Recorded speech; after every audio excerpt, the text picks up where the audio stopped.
Okay, so hello everyone, and welcome to day 3 of this ACCA AFM P4 Advanced Financial Management webinar conducted by ACCA.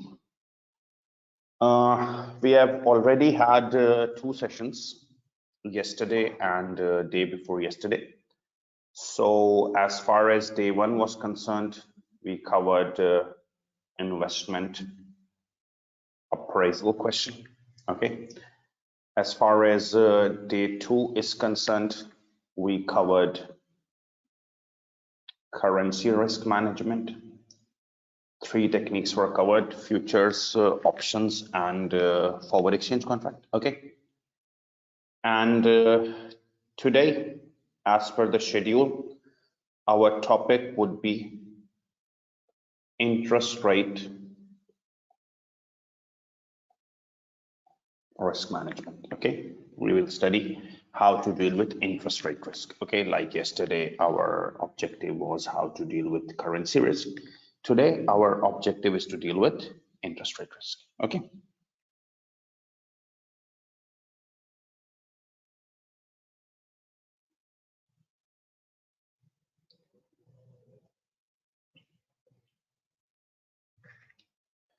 So basically I want you all to get a detailed idea before starting interest rate risk management that what exactly is interest rate risk.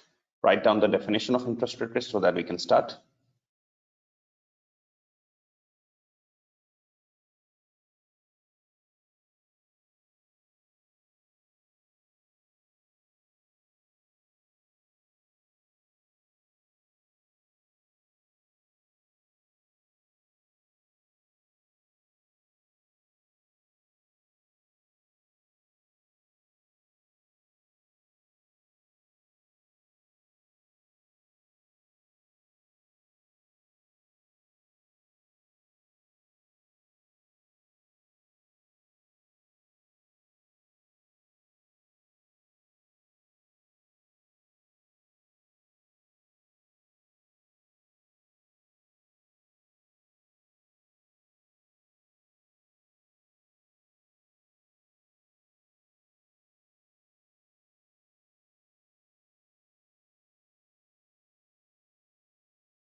Okay, so remember yesterday when we discussed with you the currency risk management. So the first thing which I taught you is that what exactly currency risk is. So remember the definition of currency risk from yesterday's class, that currency risk is the risk that currency rates may go up if you have to pay someone in future, or currency rates may go down if you have to receive money in future. That was currency risk, and then we studied how to manage it. Similarly, what is interest rate risk? Okay, so basically interest rate risk is also the same risk like currency risk. It arises due to movement in currency rates. We all know that currency rates don't remain stable, they move. Similarly, interest rates also keep on changing. You will never witness that interest rates are constant forever. They change, they move, sometimes they go up, sometimes they go down. So because of movement in currency rates, the currency risk arises. Similarly, because of movements in interest rates, the interest rate risk arises. Like, note the definition. Interest rate is a risk that interest rates may go up if we have to borrow money in future. Currency risk was the risk that currency rates may go up if you have to make payment. Interest rate risk is the risk that interest rates will go up if you have to borrow money in future. You plan to borrow money from the bank in future. There's always a risk that that time rates may go up. Or it is the risk that interest rates will go down if we have to deposit money in future. You plan to deposit some money in future. There's always a risk that rates may go up. Like, for example, today is 1st November, for example, and you plan to borrow money from bank in January. You would always have this fear in mind that till January the interest rates may go up. That is what interest rate risk is, that the risk that rates may go up. Similarly, today is, let's suppose, 1st November, and you plan to deposit $5,000 in Feb. So today is 1st November, you plan to deposit 5,000 Feb in future. There's always a risk or fear in mind that interest rates may fall, deposit rates may fall. That is what interest rate risk is. So interest rate risk is the risk that interest rates go up if you have to borrow, or interest rates go down if you have to deposit. Now, like currency risk, this can also never be eliminated. It can only be managed, and interest rate risk is also managed through use of some hedging techniques, right? Like currency risk cannot be eliminated. Similarly, interest rate risk can also not be eliminated. It can only be managed or minimized. So interest rates can be managed or minimized through the use of some hedging techniques. Okay, interest rates can be managed or minimized through the use of some hedging techniques. The hedging techniques don't eliminate risk. Like currency risk was also managed through some hedging techniques. So interest rate risk is also managed through some hedging techniques. And the most commonly used hedging techniques to manage interest rate risk are FRAs, forward rate agreements, interest rate futures, and interest rate options. Okay, again, there can be other techniques, but we will be discussing the most commonly used techniques. So the most commonly used hedging techniques to manage interest rate risk are FRAs, forward rate agreements, futures, and options. Like yesterday, I will tell you about individually each technique, what is FRA, what is futures, what is options, and tell you my easy formats of how to do FRAs, futures, and options. Once we are done with all three techniques, then we will do a past paper question, past exam question, so that you get an idea about all these three techniques. Okay, so till now we have discussed two things. Interest rate is the risk that interest rates may go up if you have to borrow money in future, or interest rates may go down if you have to deposit money in future. And it is managed through the use of some hedging techniques. The most commonly used hedging techniques are FRAs, futures, and options.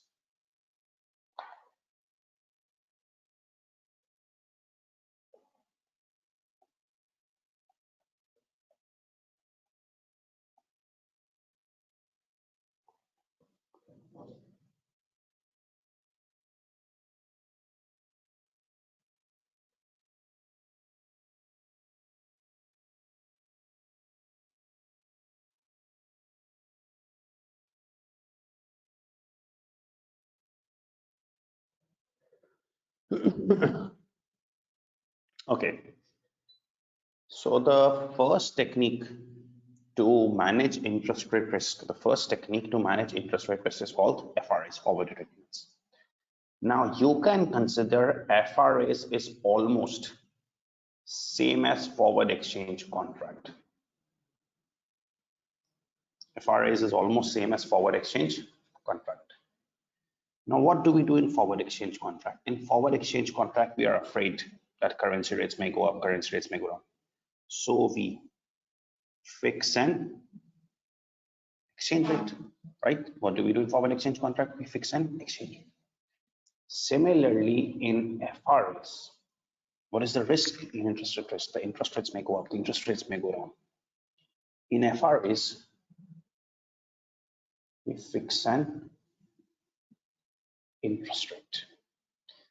FRAs and forward exchange contract both are contracts of rate fixation, but one forward exchange contract is used in currencies. FRAs, forward rate agreements, is used in interest rate. Do the same thing. You fix an exchange rate there, you fix an interest rate. Like for example, you plan to borrow 5,000 in January. After 2 months, you plan to borrow 5,000. There is always a risk that interest rates may go up. Fix a rate. Go to the bank, enter into FRA. Okay, we will fix the rate at 10%. And whatever the rate in the market is in January, you will still be getting it 10%. This is the FRA. Similarly, you plan to deposit $3,000 in Feb. What is the risk? The rates may go down. You fix a rate. Okay, let's fix a rate. Enter into contract forward rate agreement, 8%. The rate is fixed at 8%, no matter whatever the rate is, whatever falls down, you'll still get 8%. This is the FRA. Okay, now how to deal FRA in the exam?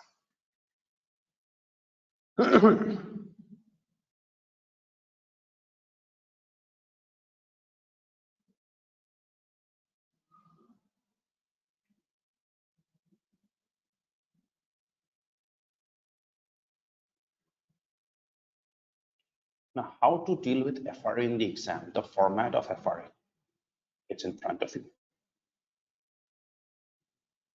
The format of FRA is in front of you. And if you want, I will send this format on here after the class or on your WhatsApp group. Okay, whatever. The format of FRA is that you need to take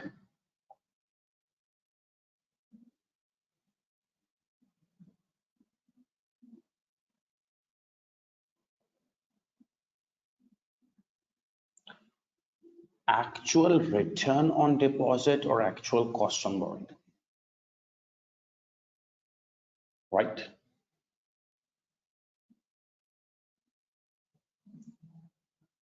Actual return on deposit or actual cost on borrowing. I don't know, maybe the question gives you a payment case, maybe the question gives you a receipt case, we cannot guarantee. Like in currencies, sometimes you get a payment case, sometimes you get a receipt case. Here also in interest rates, sometimes you may get a borrowing case, you may get a deposit case. So you need to record the actual return on deposit or actual cost of borrowing.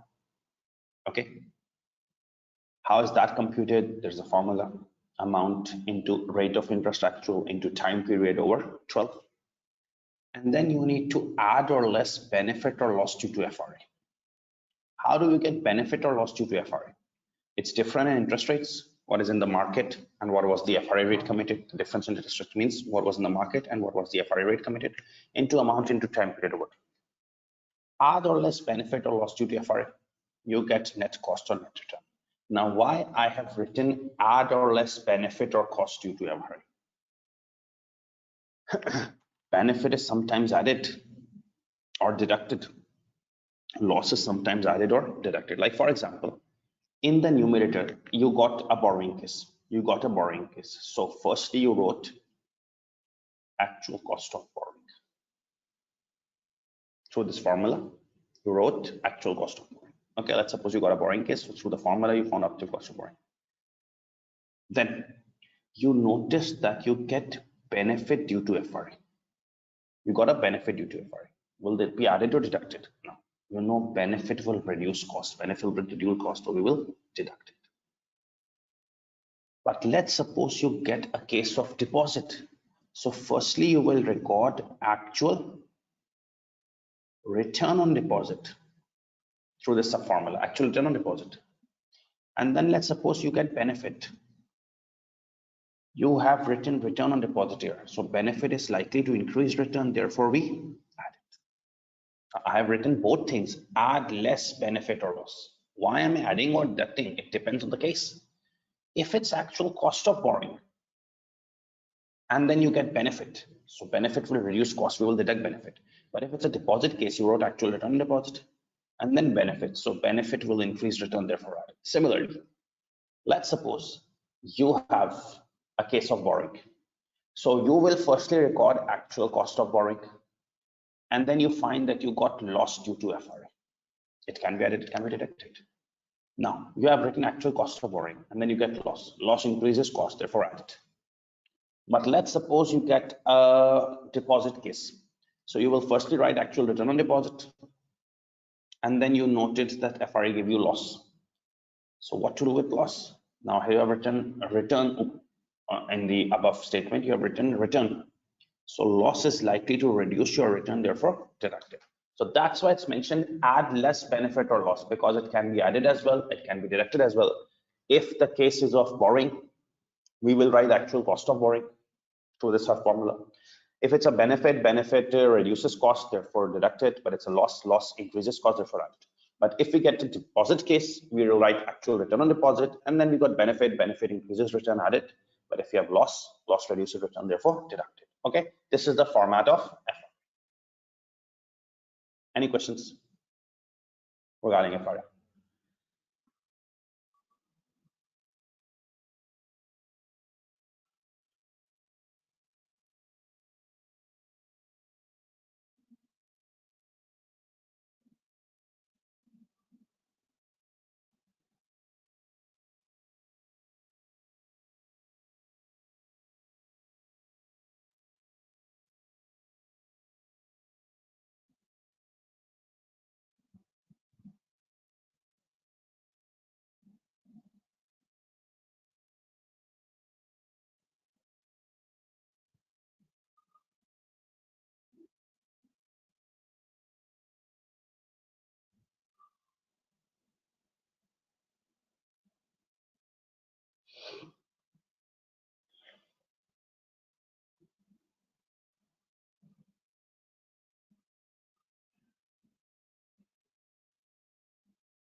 So you have to show the benefit or loss to gain marks, else you will lose marks. Okay. So I will repeat it again because one or two students are requesting that. See, in FRA, you either will get a deposit case or a borrowing case. So you firstly record actual cost of borrowing or actual return on deposit. If it's a deposit case, actual return on deposit. If it's a cost, you write, borrowing case, you write actual cost on borrowing, because if it's a deposit case, you get return on deposit. If it's a borrowing case, you get a cost on borrowing. Then add less benefit or loss due to FRA. Students see that why will we add or less benefit or loss? Now benefit can be added, benefit can be deducted, it depends on the case. Let's suppose your case is of borrowing. So you will write what? Actual cost of borrowing, because borrowing gives cost. And then you get benefit. What to do with the benefit? You know, you have written cost above. So benefit means benefit is likely to reduce cost, therefore deducted. But let's suppose you have a case of deposit. So you'll firstly write return on deposit. What you will write first? Return on deposit. Okay. If you will write return on deposit, and then you get benefit. What to do with the benefit? You know, benefit increases return. Benefit increases return, therefore we add it. So benefit can be added as well as deducted. Similarly, about loss. Let's suppose you got a borrowing case. You will firstly write actual cost of borrowing, and then you found you incurred loss due to FRA. So if you got actual cost of borrowing, then you got loss. What to do with the loss? Add or less? It can be both. If you have actual cost of borrowing above and you got loss, loss increases cost, therefore we add it. Loss increases cost, therefore we add it. But let's suppose you get a deposit case. So you'll first write actual return on deposit. You will write actual return on deposit. Okay. And then you got loss due to FRA. So loss is likely to reduce my return, therefore I deduct it. Okay. Now also remember,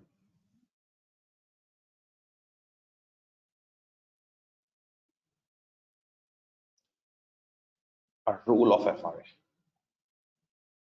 Also remember a rule of FRA which works in real markets as well. If FRA is 5-7, if FRA is 5-7, it means it will start in 5 months and last for 2 months. If it states FRA is 5-7, means will start in 5 months and last for 2 months. The first digit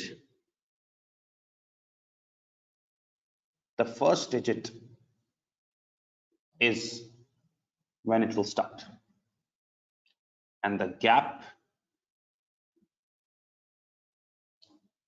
is the lasting period. Okay. Similarly, if someone states FRA 6-8, means it will start in 6 months and last for 2 months.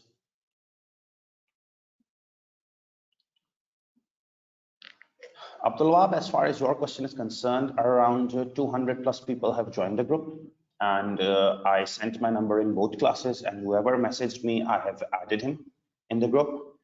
But I think if you are messaging during the class, or right before the class, I can't add in the group. So I will add you after the class, don't worry, okay? Similarly, if someone says that FRA is 7-10, so 7-10 means will start in 7 months and last for 3 months, okay? If someone states FRA is 5-8, means start in 5 months and last for 3 months, okay? If someone says FRA is 10-12, will start in 10 months and last for, okay? This is how FRA rules work, and I've told you the FRA format. This is how FRA rules work, and I've shown you FRA format as well, okay?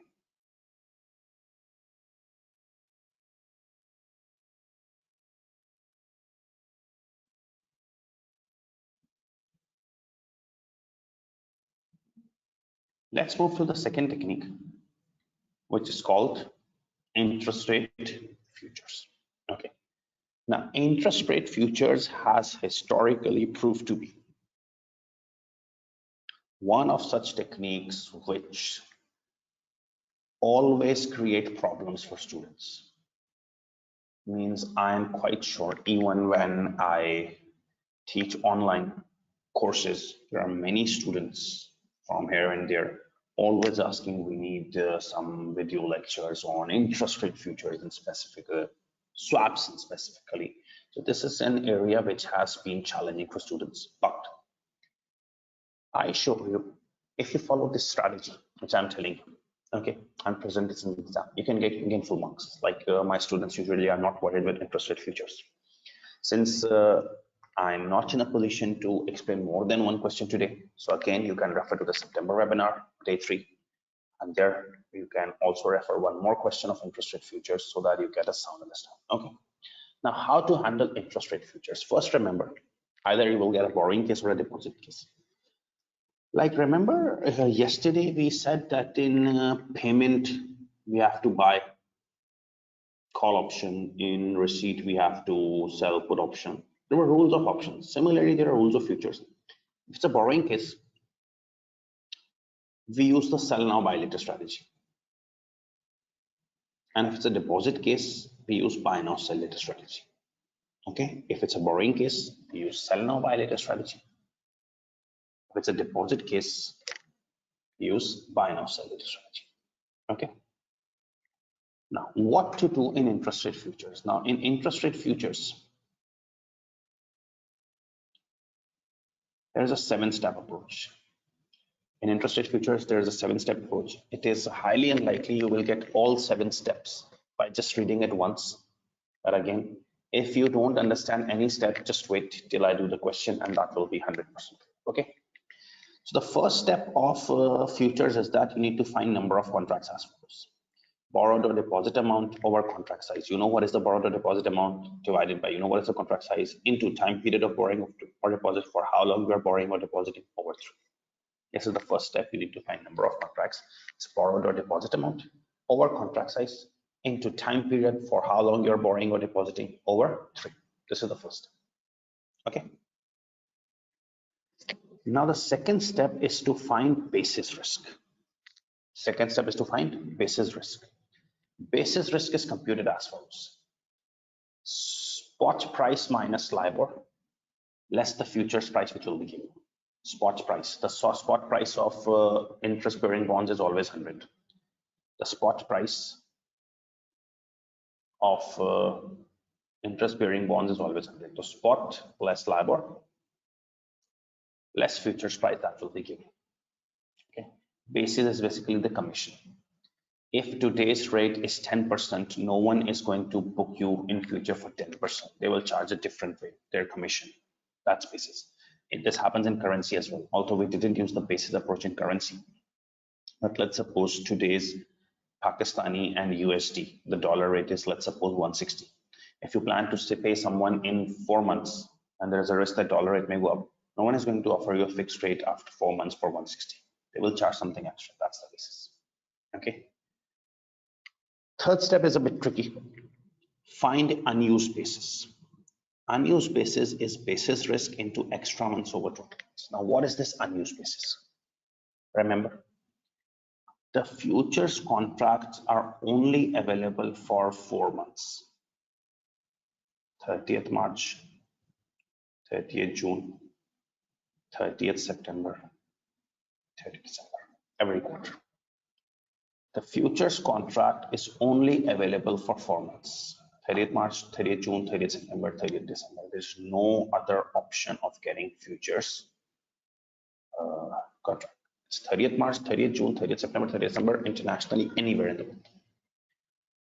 Now let's suppose you have to borrow or deposit on 30th March. Let's suppose you need to borrow or deposit on 30th March. So you take a 30th March future rate locking contract. If you need to borrow or deposit on 30th June, you need to take a 30th June contract. If you need to borrow or deposit on 30th September, you will take a 30th September contract. And if you need to borrow or deposit on 30th December, take a 30th December contract. Whatever contract you were willing, you got it. Let's suppose you needed to borrow or deposit on 30th August. You needed to borrow or deposit on 30th August. There's absolutely no future available for 30th August. It's only for 30th March, 30th June, 30th September, 30th December. So if you need to borrow or deposit on 30th August, there is no future available for 30th August. You will need to get a future for 30th September. Did you take any extra months? Yes, you took 1 extra month. That's the unused basis, the extra basis. Okay. Similarly, let's suppose you need to borrow or deposit on 30th Jan. So you will be needing a 30th Jan contract, but there is no contract for 30th Jan. It's either 30th March, 30th June, 30th September, 30th December. So if you need to borrow on 30th Jan, you have to take the contract of 30th March. Is it 2 extra months? That's the unused basis. Okay. Then you need to find in step 4 the future closeout price in both cases. There will be 2 cases in the exam. Interest rates are increasing, interest rates are decreasing. So you need to find future closeout price in both cases. Spot minus LIBOR plus unused basis. It's spot minus LIBOR plus unused basis. And then in step 5, you find the tick size if not given. It's contract size into 1 over 10,000 into 3 over 2. What is this tick? Tick is by how much currencies fluctuate. It's usually established in international markets. Okay, like in Pakistan Stock Exchange, PSX, the tick size is 0.1. That means a share can move in pieces of 0.1. So a share is of 10. It can be 10.1, 10.2, 10.3. It can never be 10.02. Why? Because the minimum fluctuation tick allowed is 0.1. So from 10, it can become 9.9, 9.8, 10.1, 10.2, but never be 9.85 because the minimum fluctuation tick is 0.1. Let's suppose in gold markets, tick is $1. That means the minimum fluctuation in gold price can be $1. So if gold is at $1,800, It can be 1801, 1805, 1806. It can never be 1802.3. Cannot move by 0.3 because the tick fluctuation is okay. I'm repeating these 5 steps, and then if you have any questions, you can ask, and then we will move towards the further steps. So the future strategy of borrowing is sell now, buy later, and of deposit is buy now, sell later. The first step is to find number of contracts as follows. It's the borrowed or deposit amount over contract size into time period of borrowing or deposit over 3. Then you need to find the basis, commission, spot less LIBOR, less futures price that will be given. Unused basis, I explained you, if you have to borrow a deposit on 30th March, 30th June, 30th September, 30th December, you will get the contract for those dates. As if you need to deposit at 1st June, you won't get a contract for 1st June. You have to take for 30th June, 30 extra days, 1 month extra. That's the unused basis. Then find future closer price in both places, and then find tick. Any questions?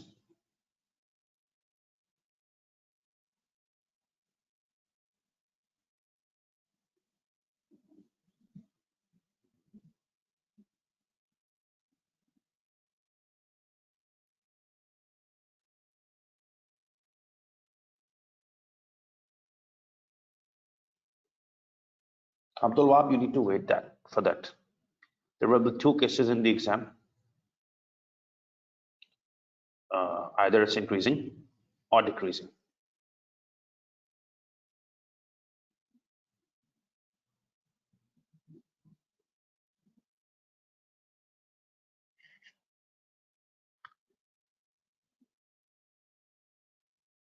Alvin, yes, unused basis and remaining basis are the same. Yes, Shalima, spot price will always be the same. Sandeep, I have already told you that I will share this file. 10-12 means start in 10 months, last for 2 months. Anjali, it is confusing if you are studying it for the first time, but if you do 2-3 questions, then it's perfectly fine.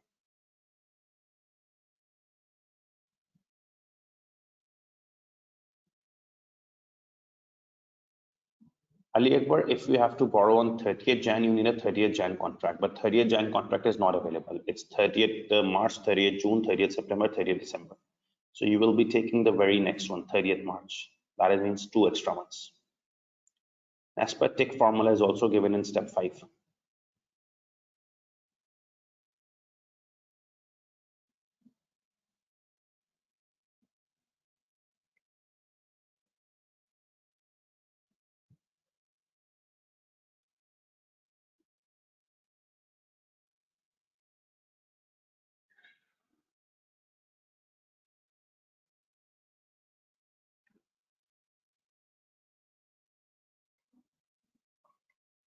Sandeep, I will do a proper question with you, not just examples. So kindly wait for that, please.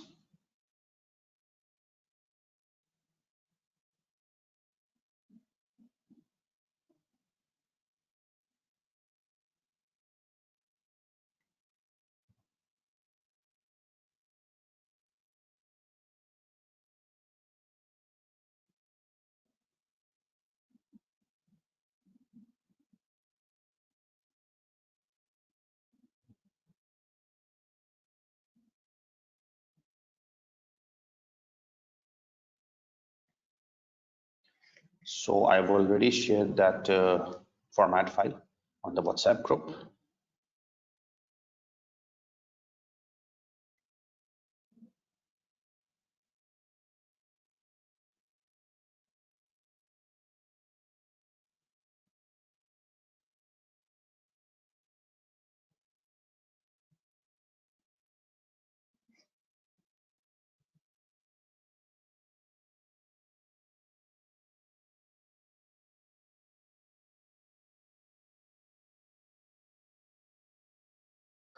Okay, so interest rate futures is a bit confusing, no doubt, but I will strongly recommend you to wait till the question is being solved. And after that, I will also, I've already suggested you that in September 2020 day 3, this one question was also covered on interest rate through these formats. So you will find a complete firm grip once you do those 2 questions. Okay. So in interest rate futures, the strategy of borrowing is sell now, buy later, of deposit is buy now, sell later. Number of contracts is easy. Basis risk is easy, spot less LIBOR, less futures price, that's given. Then unused base says that you only get contract for 30th March, 30th June, 30th September, 30th December. Anything extra, that means you have to take for extra months in mid-months.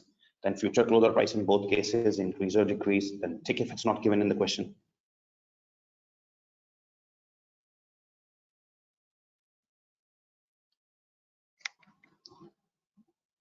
Then in step 6, you need to find the outcome of hedge in case of LIBOR increase and decrease. You are likely to get two cases, one of increased interest rates, one of decreased interest rate. So you need to find the outcome of hedge in both cases, increase, decrease. It's again actual cost of borrowing or actual return on deposit, like the same you did in FRA, actual cost of borrowing or actual return on deposit. Okay. Amount into interest rate into time period over 12. It's exactly the same like FRA. Actual cost of borrowing if it's a borrowing case, or actual return on deposit if it's a deposit case. Amount into rate of interest into time period over 12. Then in FRA you wrote add or less gain or loss due to FRA. Here you need to show gain or loss due to futures. Okay, it's the same. Difference in futures price and future closer price into spot into number of contracts into tick. I've told you benefit can be added, benefit can be deducted. It depends. Benefit increases return, therefore added, but benefit reduces cost, therefore deducted. You get net benefit or cost. And finally, you need to find effective interest rate in the last step. Net cost or net return divided by borrowed or deposit amount into 12 months over time period of borrowing or deposit. Okay, so this file has been shared to the WhatsApp group as well, and this file has been uploaded in the handout section of today's class as well. Okay, so you can take this file from wherever source you want. Okay.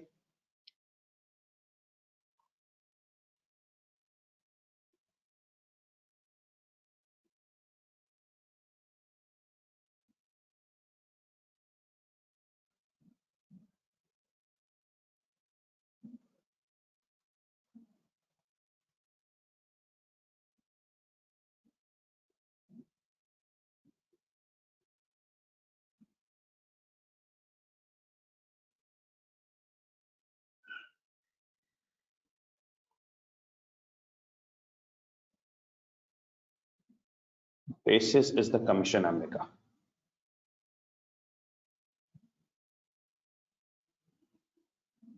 Okay, now one last technique is the options. In options, again, the first rule, in case of borrowing, you need to take put option. In case of deposit, you need to take call option. In borrowing, take put option. In deposit, take call option. Now, what is the format of options? Now, I am just guaranteeing you that options is just a 2-minute task if you have done futures. If you have done futures, that's tricky and detailed, no doubt about it, but options is just a 2-minute task if futures is done. Now, the format of options is, again, there are two cases. Increase in LIBOR and decrease in LIBOR. You're likely to get two cases, increase as well as decrease. Firstly, you need to write in step 1 the exercise price of options, whatever is the exercise price of the options that's given in the exam. Then you need to compare it with future closeout price from futures. You already computed future closeout price from futures, just note that.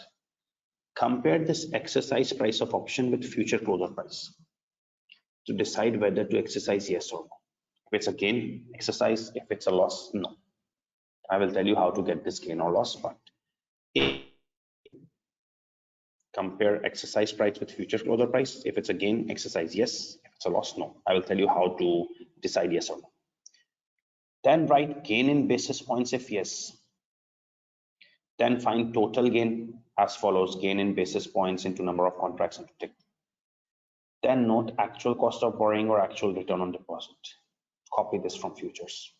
Actual cost of borrowing or actual return on deposit from futures. And finally, you need to show the premium payable as follows: premium into spot into number of contracts into tick.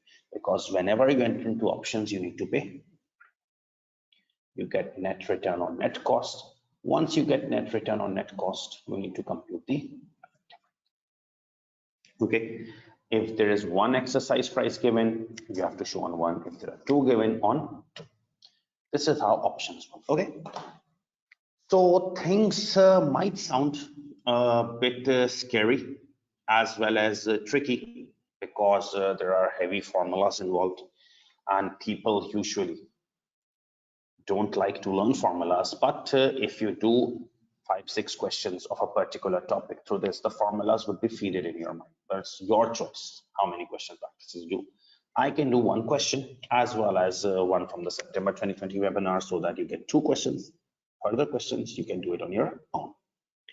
Now, we have discussed up till now in today's class that firstly, what exactly is interest rate risk? So we told you that interest rate risk is the risk that interest rates will go up if we need to borrow, or interest rates will go down if we need to deposit. Okay. Common techniques to hedge interest rate risk, because it cannot be eliminated, it can only be minimized. The common techniques are FRAs, futures, options. FRA 4-6 means start in 4 months, last for 2 months. First number is the starting period and the gap is the lasting period. Okay. Second technique, that is format of FRA is its actual cost of borrowing or return on deposit, and then gain loss due to FRA can be added, can be deducted. Okay. Then futures, 7 heavy steps: number of contracts, then basis, then unused basis, then future closeout price in both cases, then tick, then actual cost of borrowing or return deposit, and then premium payable. And finally, last thing is the options. It has 8 steps, but options will be a 2-minute task if futures is done. Okay.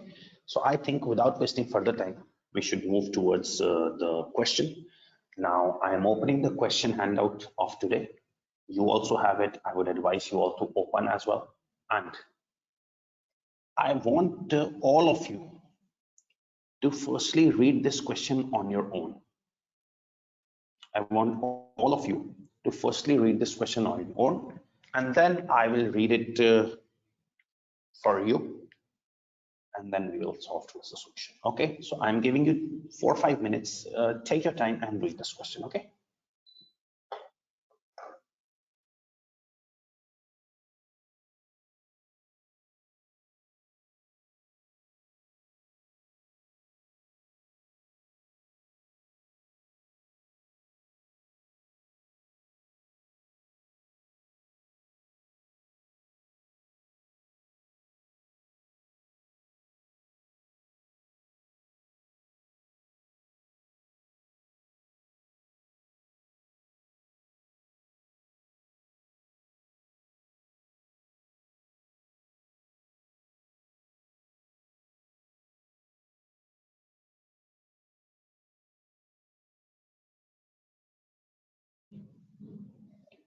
You can continue reading the question from your own, because I have moved towards a different screen. I'm opening the software.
Okay, now I am reading the question, and after that we will move towards the solution. Let's start the question. The question is, Wadikul Company, a company based in Eurozone, has expanded very rapidly over recent years by a combination of acquiring subsidiaries in foreign countries and setting up its own operations abroad. Wadikul's board has found it increasingly difficult to monitor its activities, and Wadikul support functions, including treasury, have struggled to cope with generally increased workforce. Vertical's board has decided to restructure the company on regional basis with regional boards and appropriate support functions. Managers in some of the larger countries in which Vertical operates are unhappy with reorganization on a regional basis and believe operations in their countries should be given a large amount of autonomy and be supported by internal forces. Assume it is now 1st October 2017. The central treasury function has just received information about a future transaction by a newly acquired subsidiary in Urea, where the local currency is dinar. The subsidiary expects to receive dinar 27 million on 31st January 2018. It wants this money to be invested locally in Urea, most probably for 5 months until 30th June 2018.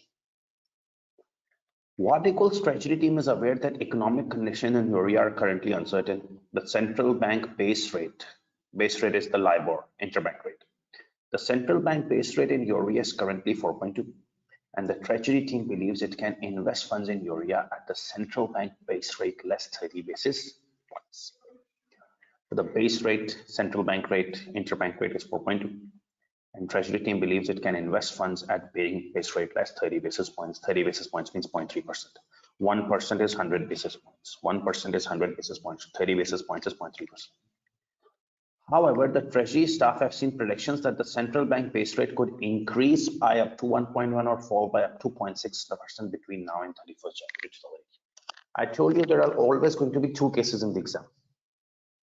So here the Treasury staff have seen predictions that the central bank base rate could increase by 1.1 or decrease by 0.6. Wadikul's Treasury staff normally hedge interest rate exposure by using whichever of the following products is most appropriate: FRAs, interest rate futures, and options. So Wadikul's treasury staff normally hedge interest rates by using whichever of the following products is appropriate: FRAs, futures, and options. Treasury function guidelines emphasize the importance of mitigating the impact of adverse movements in interest rates. However, they also allow staff to take into consideration upside risk associated with interest rate exposure. A local bank in Urea with which Wadikul has not dealt before has offered the following FRA rates. So local bank is offering what FRA rates? 4-9, 5.02, and 5-10, 5.1%. So local bank is offering the following FRA rates: 4-9, 5.02. The treasury team has also obtained the following information about exchange traded dinar futures and options. So 3-month futures, it's with 3-month gap, right? December, March, June, September, I told you. So 3-month futures, 500,000 is the contract size. Prices are quoted in basis points at 100 minus annual yield percent. Spot is 100 minus percent. December futures, March futures, June futures are given. There can only be one more future, that's September. That's not given, no concern. December, March, June futures are given. Then you are given with options data. 5 lakh is the contract size, 500,000 option premiums are in percentage. There are 2 exercise prices or 2 strike prices given in the middle. Strike price or exercise price is the same. So there are 2 strike prices or 2 exercise prices given in the middle, 94.25, 95. And you are given calls as well as put options for December, March, June, and the figures in between for calls and puts for December, March, June are the premiums at both prices. At 94.25, the whole row is the premiums, and at 95.25, the whole row is the premiums. It can be assumed that futures and options contract are settled at the end of the month. I know that I told you yesterday as well that it's always 30th March, 30th June, settlement at the end of the month. Basis can be assumed to be diminished to 0 at contract maturity based on monthly intervals. It can't be assumed that there is no basis risk, no margin requirements. And the requirement 1. Recommend a hedging strategy for dinar 27 million investment based on hedging choices which staff are considering. Staff are considering 3 hedging choices: FRAs, futures, options. So recommend a hedging strategy for 27 million investment based on hedging choices if interest rates increase by 1.1 or decrease by 0.6. So you have to work on both ways, if interest rates increase or decrease. That's why in the formats I was always telling you that there are 2 cases: increase, decrease. So if it increases by 1.1 or decreases, you have to recommend a hedging strategy. Support your answer with appropriate calculation and discussions. Okay.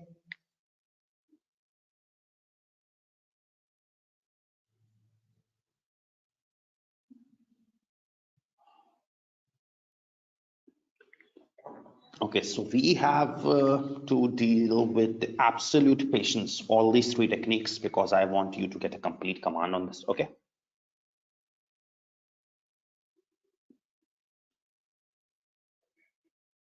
Going back to the question. The first paragraph vertical was based in Eurozone. Second paragraph, assume it is now 1st October. Central bank has received information about future transactions by newly acquired subsidiary where local currency is dinar. Subsidiary expects to receive dinar 27 million on 31st January 2018. It wants this money to be invested. Invested means deposited or borrowed. It wants this money to be invested, deposited, most probably for 5 months until 30th June. Third paragraph, Vardigal's treasury team is aware that economic conditions are uncertain. Central bank base rate is 4.2. Treasury team believes it can invest funds in Urea at bank base rate less 0.3%, 30 basis points. However, treasury staff have seen predictions that base rate could increase by 1.1 or decrease by 0.6. So since today is 1st October, the subsidiary is receiving payment on 31st Jan in future and wants this to be invested. There is always be a risk that rates may go down. So treasury staff wants to hedge it through FRAs, futures and options. Okay. Local bank in Urea has offered following FRA rates 4-9, 5-10. Treasury team has obtained information about futures December, March, June, and of options. 2 exercise prices are given. Calls December, March, June, and puts December, March, June. And the requirement is recommend a hedging strategy for dinar 27 million investment based on hedging choices the staff are considering. Futures, options, and FRAs. If interest rate increase by 1.1 or decrease by 0.6. Okay.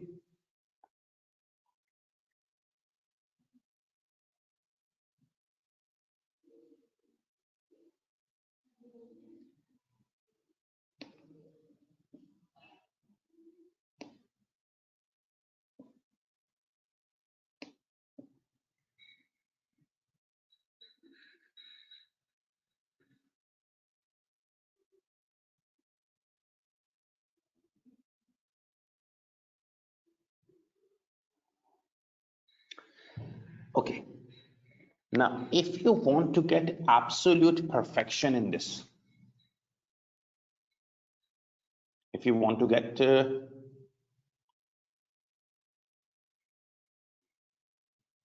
absolute perfection, Anna, please wait, please wait. If you want to get absolute perfection, so follow the strategy patiently. Okay. Before starting any interest rate risk management question,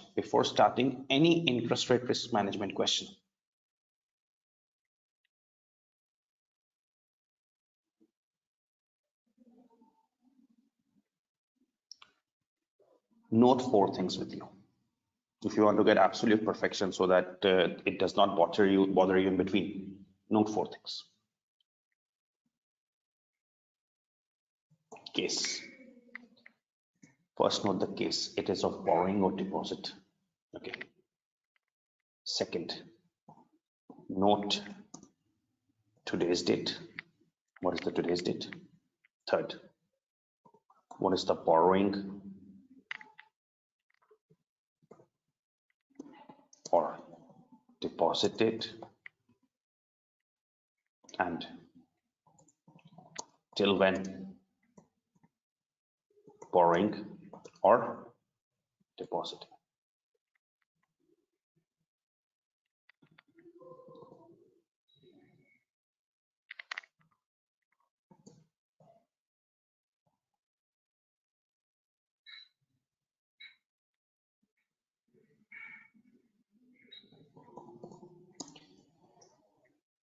This will help you, and you won't be needing to refer to the question again and again if you know these 4 things with you. For starting any interest rate risk management question, just note these 4 things with you. First, note what is the case. Either the case will be of borrowing, either the case will be of deposit. Note the today's date. It could be given most likely. Borrowing or deposit date given. Till what date you are borrowing or depositing, it will be given. You just need to note at one place. Okay.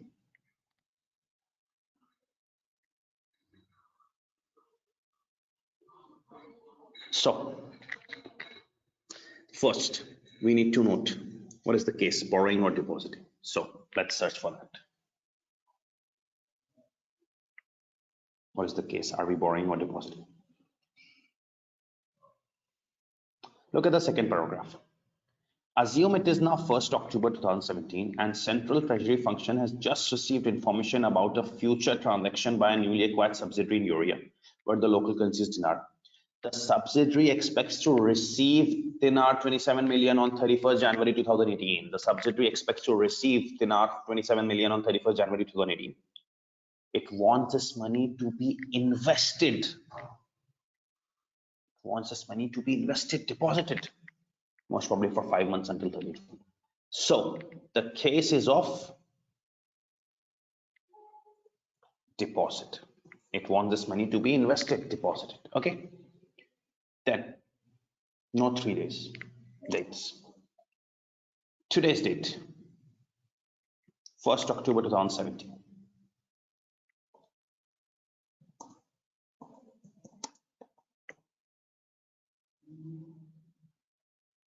Borrowing or deposited. Go to the paragraph again. Assume it is now 1st October 2017. Central Treasury Function has just received information about a future transaction by a newly acquired subsidiary in Urea, where the local currency is dinar. Subsidiary expects to receive dinar 27 million on 31st January 2018. So dinar 27 million will be received on 31st January 2018. It wants this money to be invested. So at what date you are receiving money, at what date you are investing? It's 31st January 2018.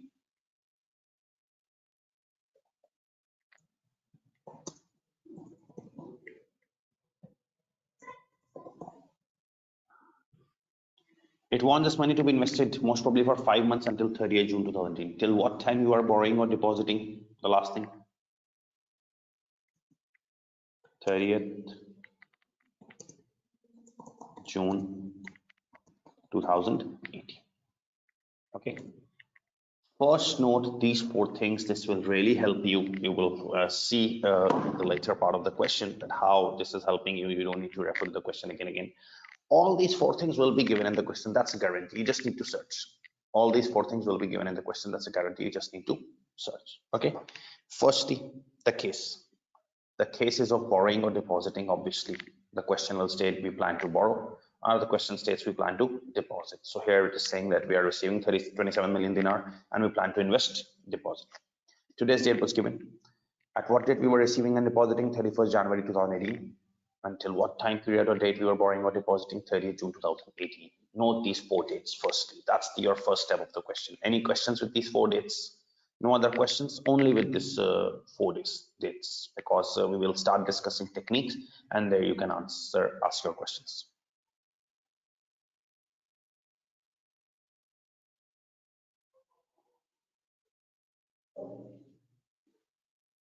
Amika, this doesn't sound a good question. Do we hedge twice, once from now till receipt? Why hedging from now till receipt? When we will receive, then the hedging will start. We don't have the money now. How can we hedge at the moment?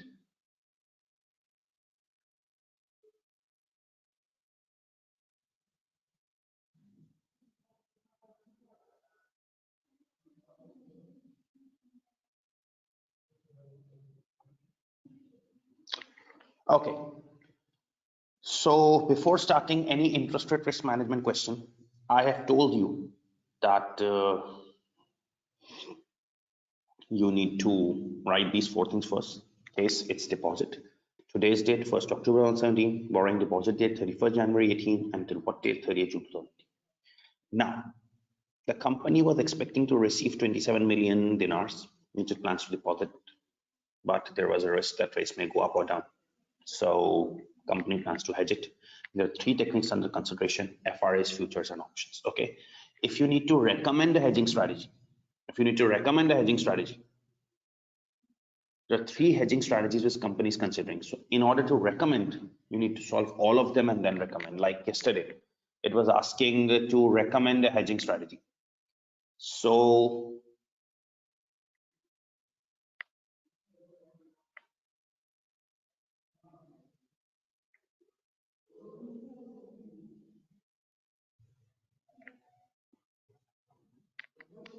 Yesterday also in currency risk management question, it asked for recommendation of hedging strategy. So how do you recommend? There are three techniques to solve all and then recommend. So here also you are asked to recommend hedging strategy for this investment. The company is considering three hedging strategies: FRAs, futures, and options. You need to solve all and then decide. So I am solving the first technique, which is called forward rate agreements.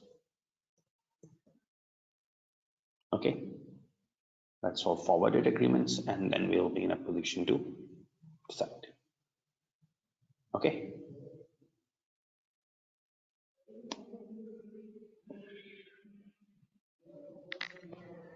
So let's start forward rate agreements, and you have to work on two cases.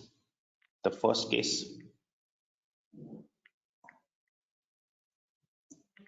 if interest rates increase by 1.1%,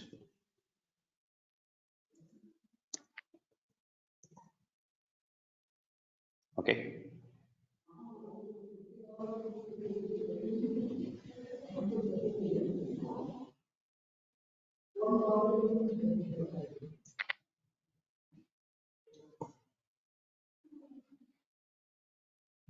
and second case, if interest rates decrease by 0.6%. Every technique has to be solved in both cases, increase case as well as decrease case, because I want you to refer to the requirement once more. You see, recommend a hedging strategy for the 27 million investment based on the hedging choices which treasury staff are considering. So you need to recommend hedging strategy based on hedging choices, or three hedging choices which you are considering. If interest rates increase by 1.1 or decrease by 0.6, so you need to recommend hedging strategy for this investment if interest rates increase or decrease. So you're solving the first technique, forward rate agreement, and you need to solve it in both cases if it increases or decreases. Okay, let's first note the format of forward rate agreements.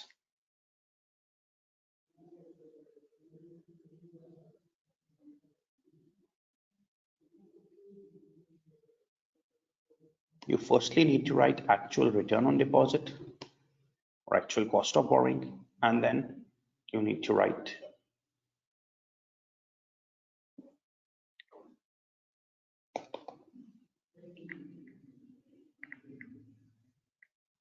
benefit or loss due to FRA, so that you get the net answer.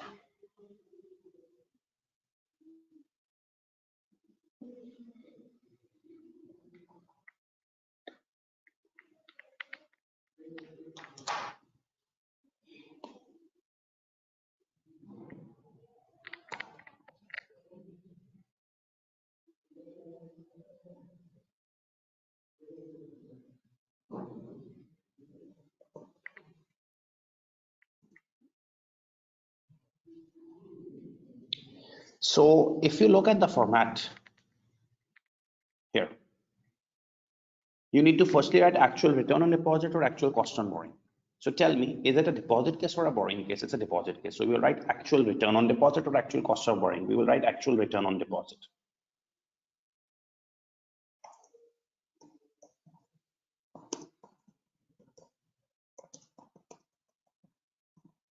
Okay.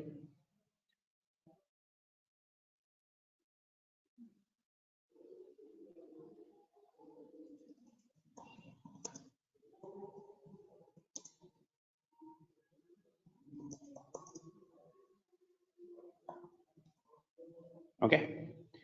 And then you need to add or less gain or loss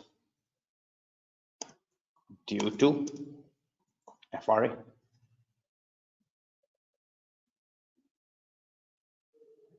You get the net cost or net return. You will get the net return because it's a deposit case. You get the net return.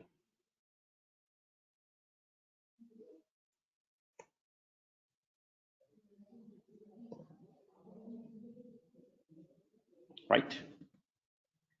This is the format of FRA, which is in front of you, that you need to firstly write both cases working, increase or decrease.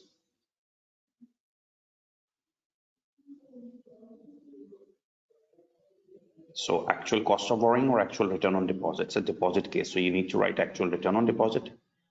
And then gain loss due to FRA, either the gain or loss, you will get net return on net cost. Okay, you need to work if interest rates increase or decrease. Okay. Now there are two FRA rates given in the question. There are two FRA rates given in the question. See, one FRA rate is given. A local bank in area with which Varticol has not done before has offered the following FRA rates: 4-9 and 5-10. Okay, which one will you opt? Now see my fingers. See my fingers. Today's date is 1st October. Today's date is 1st October. We have already written this. Now here it will help you. Today's date is 1st October. When do you plan to borrow a deposit? You need to plan to borrow a deposit on 31st Jan. Now look at my fingers. Today is 1st October. You need to borrow a deposit on 31st Jan. Now start counting. Today is 1st October. 1st October to 1st November, 1 month. 1st November to 1st December, 2 months. 1st December to 1st January, 3 months. And 1st January to 31st January, on which you will borrow a deposit 4 months. You need to borrow a deposit after 4 months. You need to borrow a deposit after 4 months. Today's date is 1st October. You need to borrow a deposit on 31st January. So you will borrow a deposit after 4 months. How? 1st October to 1st November, 1 month. 1st November to 1st December, 2 months. 1st January, 3 months. 31st January, 4 months. You will borrow a deposit after 4 months.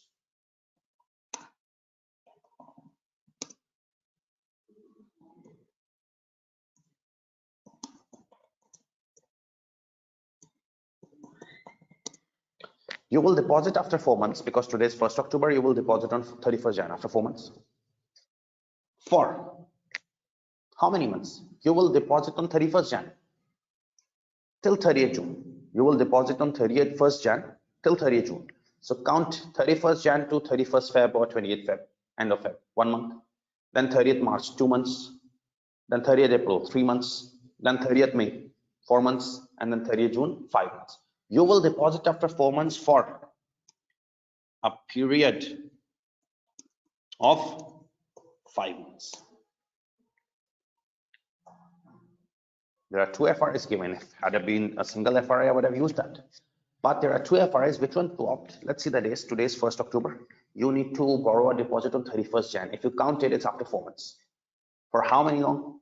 For till 30th June, for 5 months. Now, if you need to deposit after 4 months for a period of 5 months, the relevant FRA is 4-9.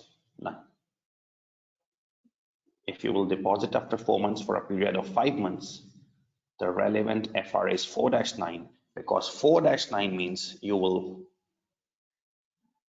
deposit after 4 months. Agreement will start after 4 months and last for 5 months. Okay, so this is how things move. I have not yet made any calculations, but still, in order to be able to understand things, we have made the complete format of FRA. I told you that when you plan to start any question on interest rate risk management, just note the 4 things first. Case, you have all clear information now that the case is of deposit. Note today's date given, just find it. Borrowing deposit date, it's given, just find it. Until what date you are borrowing or depositing, that's also given. Okay. Now you need to decide which is the best one through all 3 techniques. The first technique is FRA. Okay. You have to solve the FRA and a technique in 2 cases: if interest rates increase or decrease. We wrote both. I noted the format: it's actual cost of borrowing or return on deposit. So return deposit, gain loss due to FRA, find the net return. Okay. Now, which is the relevant FRA? I will be depositing money after 4 months. For 5 months, relevant FRA will be 4-9, and 4-9 is, I think, 5.02%.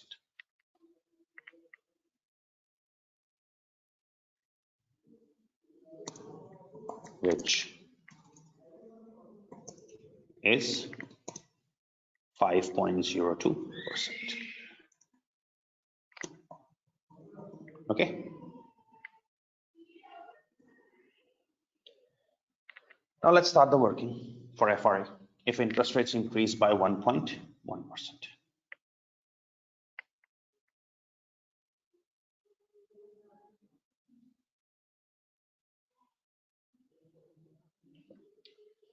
Now, if interest rates increase by 1.1%, let's just make a calculation. Actual return on deposit. Now, how do we get actual return on deposit? Go to the formula sheet.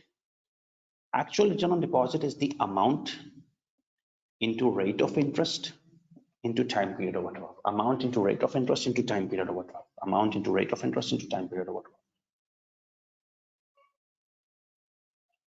This is the actual return on deposit.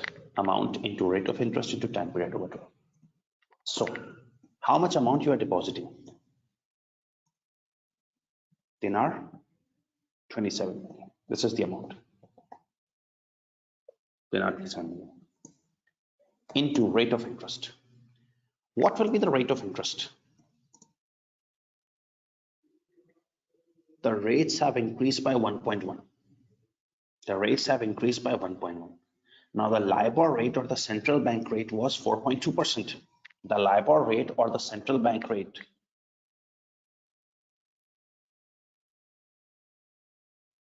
was 4.2%.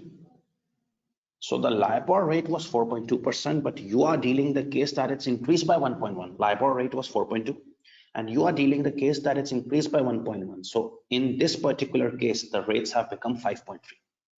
The rates have become 5.3. So if we deposit dinar 27 million, the rates have become 5.3.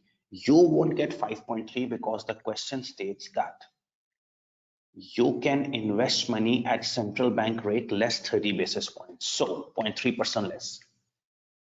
You are getting actual return on deposit amount into rate into time period over 12. So amount is 27 million.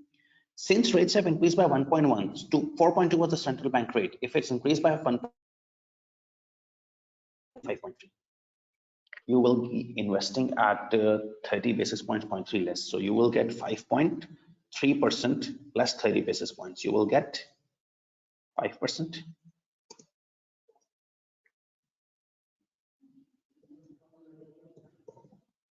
Okay. Multiplied by time period of borrowing over 12. So for how long you are borrowing? If you apply 5% on 27 million dinar, that's per annum. You are not getting return for whole year because you are not investing for whole year. You're only investing for time period of 5 months over 12 months. Okay. This will make it dinar 562 500. This will make it 562 500. Okay. Get a picture of how this actual return on deposit is computed.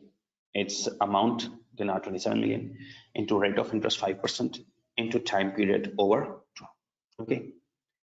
Then deal with gain or loss due to FRA. Now, gain or loss due to FRA is very simple in computation, but you just have to make sure that you apply whether it's a gain or loss. Whether you apply it's a gain or loss. Please pay attention because there is another case as well so that you will get a sound. So, how is the gain or loss due to FRA computed? See the formula. It's just the difference in rates into amount into time period. Just the difference in rates into amount into time period. So what is the difference in interest rates? For this case, the rates increased by 1.1 became 5.3. The rates increased by 1.1. For this case, they became 5.3. The rates increased by 1.1 became 5.3. But you lock the rate with the bank at 5.02. The rates increased by 1.1 became 5.3, but you lock the rate at 5.02. So this is the difference in rates.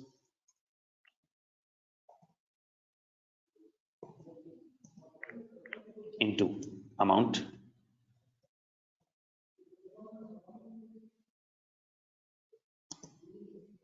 into time period over 12.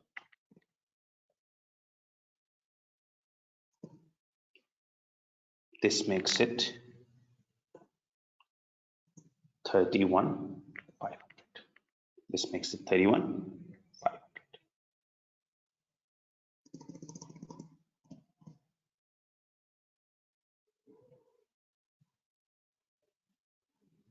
The formula of gain or loss due to FRA is the difference in rates. The rates became 1.1 increasing 5.3, but we locked at 5.02 into amount into time period over 12.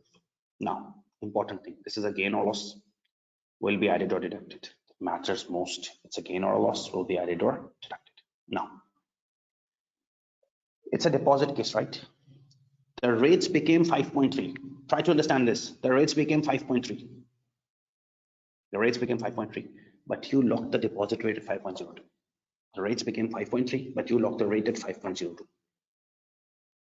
Did you got loss or gain? Loss, because the rates became 5.3, but I locked at 5.02. It's a depositing case. I got loss.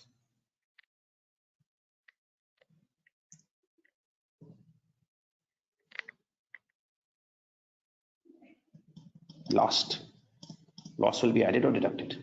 It depends. In the above statements, it's a return and you get loss. So loss is likely to reduce your return, therefore you deduct it. Loss is likely to reduce your return, therefore you deduct it. The net answer which you will get is 531,000.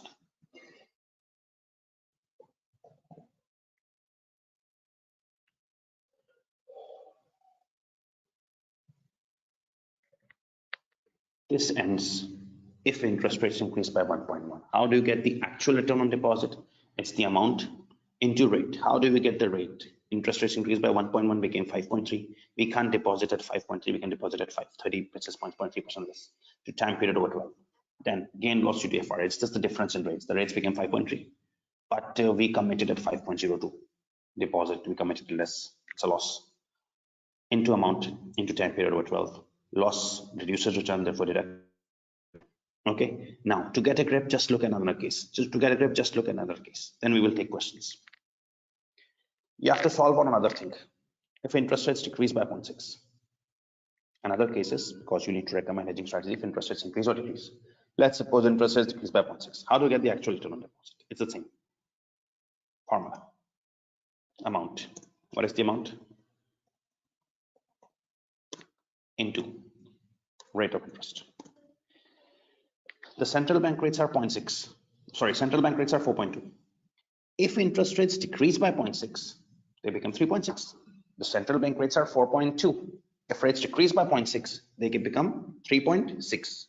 But you won't get the return on 3.6 because you can invest this funds at 30 basis point, 3.3% less. So the rates fell by 0.6, became 3.6. You can invest at 0.3 further less. You will invest at 3.3%. Into time period. For how long you are investing? 5 months over 12 months. This makes it 371,250 dinars. If interest rates decrease by 0.6, 4.2 is the bank rate, it decreases by 0.6, becomes 3.6, but you can invest at 0.3 less, 3.3 into time period over 12. Then gain loss due to FRA. Please pay attention how to get gain loss due to FRA. It's the difference in rates. It's the difference in rates. The rates fell by 0.6, became 3.6. The rates fell by 0.6, became 3.6. But you committed an FRA at 5.02. This is the difference in rates. That the rates decreased by 0.6, became 3.6, but you committed at 5.02. Into amount, you know, 27 million. Into time period over.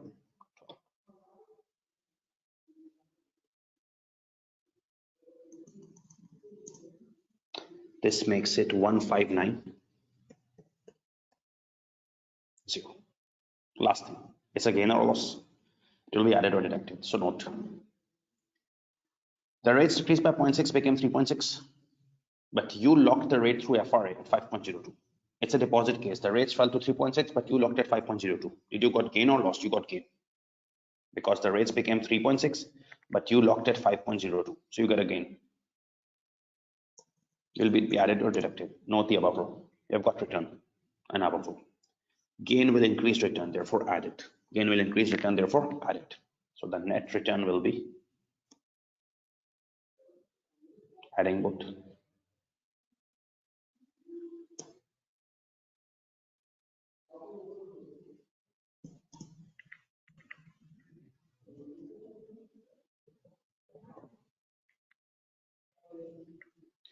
$531,000.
Now, this is the proof that all your workings are right, that both cases will produce the same net answer. This is a proof that your answer is right, that both cases will produce the same answer. Now, FRA is ended, but as the last thing in FRA, you should find the effective rate. As the last thing in FRA, you should find the effective rate. Now, effective rate is computed as, I have given you the formula already. Effective rate is computed as net return. So net return is 531,000 over borrowed deposit amount, that was 27 million. Net return, that is 531,000 for both cases, over borrowed or deposit amount, that's 27 million, into 12 months over time period of borrowing, that was 5 months. So effective rate is going to be 4.72%. Okay, this is the effective rate. You need to write this effective rate, and the proof is that both options will give the same answer, increase, decrease. That's the proof that your working is right. 531 net return over borrowed or deposit amount into 12 over 5 months. Okay, my FRA technique is over. If you have any questions, you can ask, and then you can copy, and we will move towards the next question, next technique.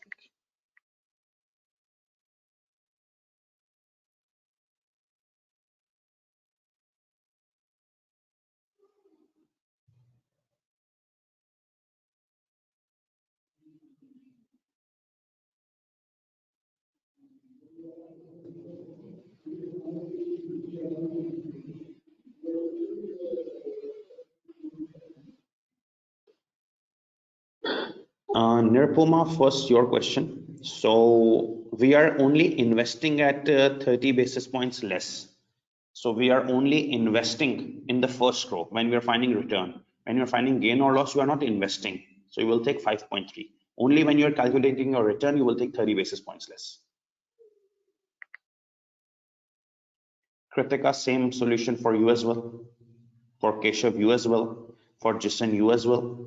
Okay, that whenever you are calculating your return on deposit, okay, so while depositing, you will get 30 basis points, 0.3 less.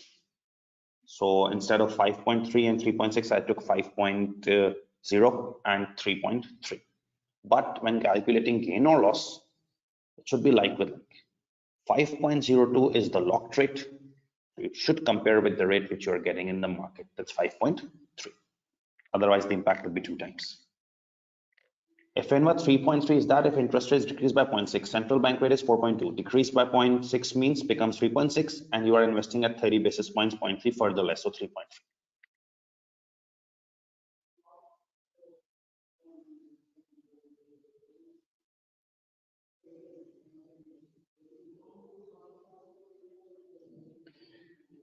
IUNI, we have to take one FRA, either 4-9 or 5-10. So since today's date is 1st October and the borrowing deposit date is 31st January, we are depositing after 4 months for 5 months. So the principle states that if you are starting after 4 months, for 5 months, it should be 4-9. That's why we took for 5.02.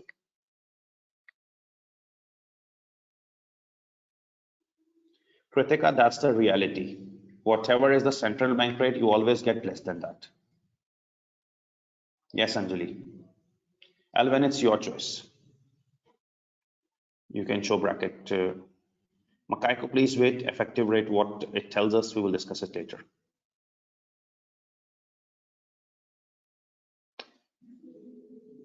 Mohammed Taghi, because we are not getting 3.6, we are getting 30 basis points less.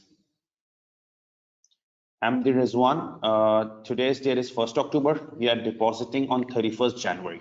So if you count 1st October to 1st November, 1 month, 1st December, 2 months, 1st January, 3 months, and 31st Jan, 4 months. We are starting after 4 months for 5 months, then it's 4-9.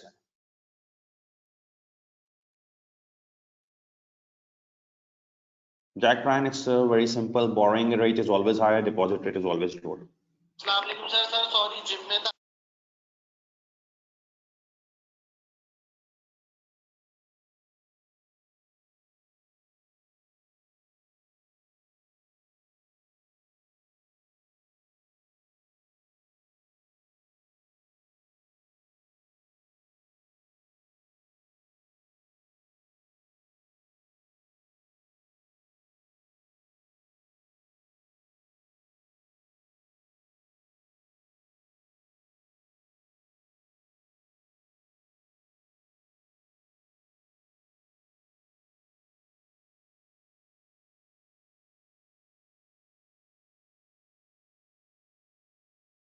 Okay, Tajwar. So the loss or gain is calculated like this: difference in rates.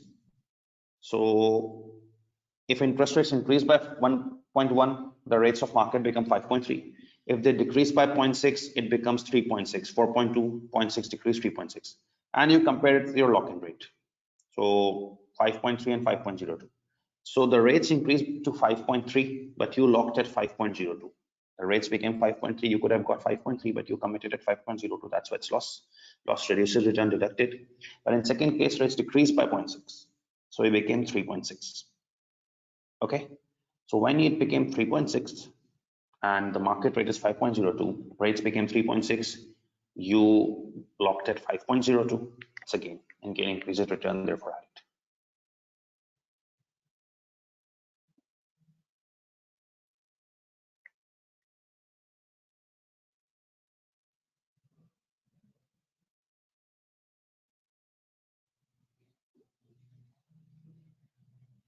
If it's 1st January, you are depositing on 31st January.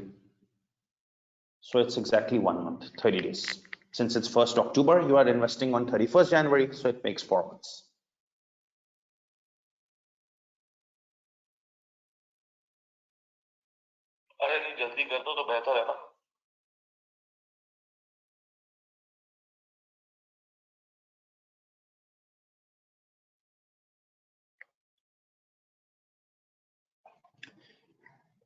Ionic where rates became increased by 1.1. So rates increased by 1.1. So what is today's rate? Is the central bank rate 4.2. If it increases by 1.1 becomes 5.3. If it decreases by 0.6 becomes 3.6.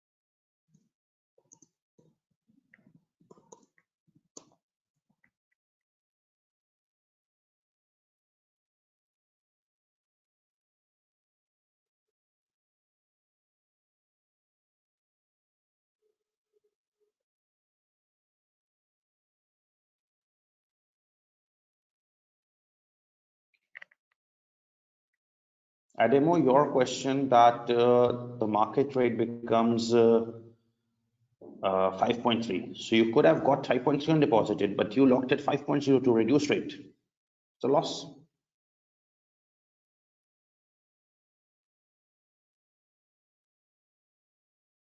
Makaiko, we can only invest funds at 30 basis points less. So you are not investing in the second row, you are only investing in the first row. So in the first row, when you are investing, you consider that, but in the second row, you are not investing, it will create a double impact.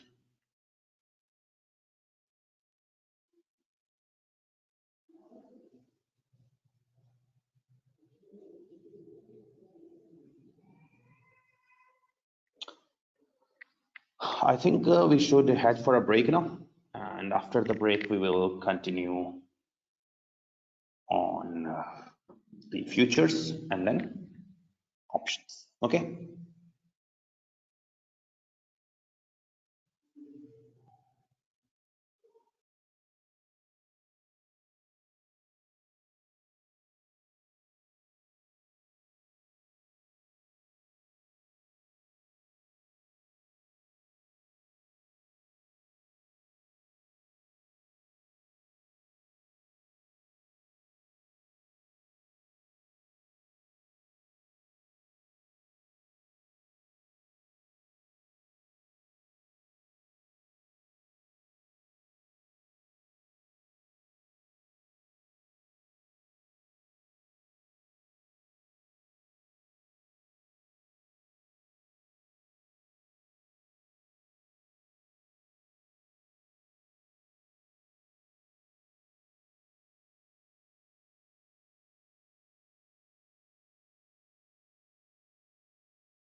Tajwar, I'm not seeing the basis anywhere in this technique.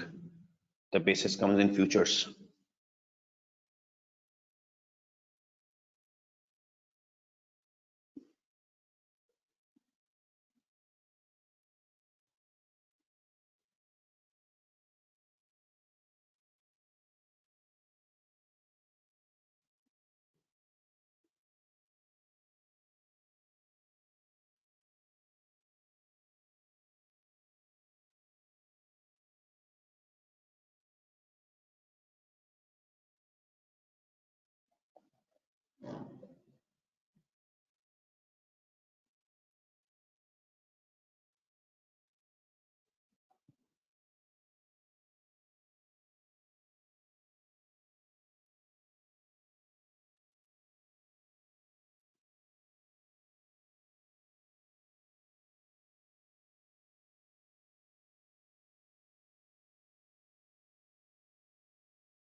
Okay, so we are now resuming the class.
Okay,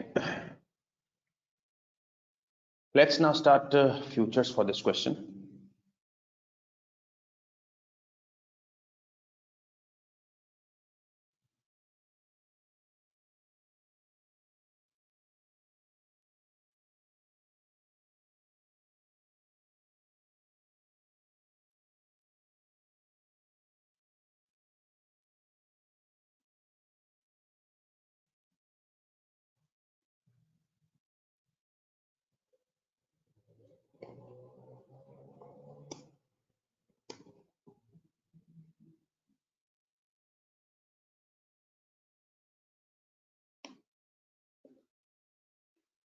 Okay, so as far as interest rate futures is concerned, in interest rate futures, you have to work around and show 7 steps. Okay, the first step is to find number of contracts. Look at each and every step in detail so that you get a firm grip. The first step is to find number of contracts. I will explain each and every step so that you get a complete idea. Okay, first step is to find number of contracts.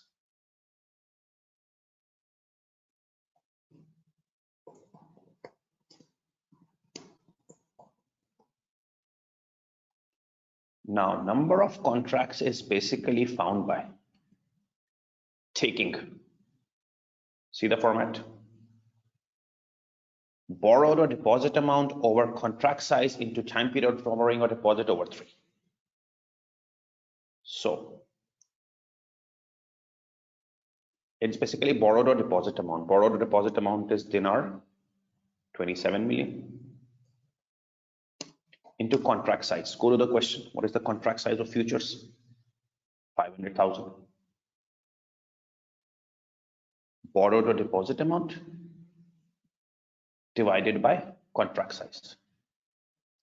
So divided by contract size, 500,000 into time period of borrowing over 3. What is the time period of borrowing? You're borrowing or depositing for 5 months? Over 3. Why 3? Because these contracts expire every 3 months, March, June, December, September. So we get the number of contracts as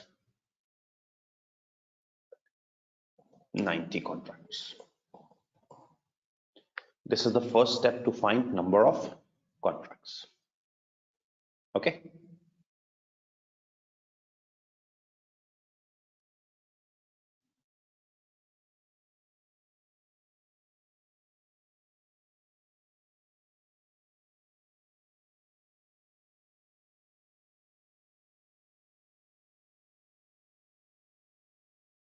Now the second step is to find basis risk.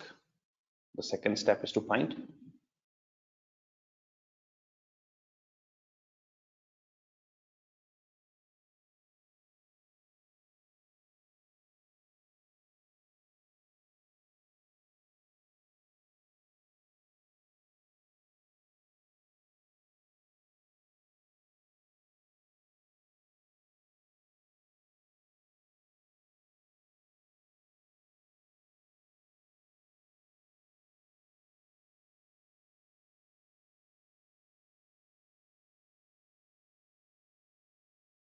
so the formula for basis risk is here. Spot less LIBOR less futures price it will be given. So you need to take spot less LIBOR, spot is 100, less LIBOR. LIBOR is the central bank rate or interbank rate, remember, 4.2. Spot less LIBOR, less futures price. Futures price will be given in futures. Go to the futures. What is the futures price? In futures, there are few futures prices. December 17 futures price, March futures price, June futures price. So it's spot minus LIBOR less the futures price. So which futures price will we take? Now listen this thing carefully. Which futures price will we take? Remember, you were borrowing or depositing on 31st Jan. You were borrowing or depositing on 31st Jan. It's spot minus LIBOR less futures price. You were borrowing on 31st January. You would ideally want a future for 31st January. You want to borrow or deposit on 31st Jan.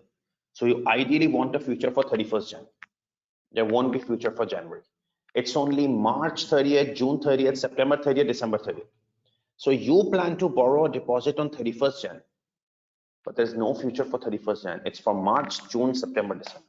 So if you plan to borrow on 31st January or deposit on 31st January, there's only for March, June, September, December, which is the nearest future you can take, the very next one, March. So you will take the March futures of 94.78. So spot price less LIBOR, 100 less 4.2, less futures price 94.78. This gives you basis as 1.02. I've completed 2 steps of 7, sorry. Any confusions in these 2 steps you can ask. The first is number of contracts. It's borrow deposit amount over contract size into 5 months over 3 months, 90 contracts. Best is the spot, always 100. Less LIBOR, the interbank rate, 4.2. Less futures price, that will be given in futures. There are 3 futures given. Maximum it can be for 30th March, 30th June, 30th September, 30th December. You plan to borrow a deposit on 31st Jan. So the very next future you will take is of 30th March, 94.78. Okay. Any questions in these 2?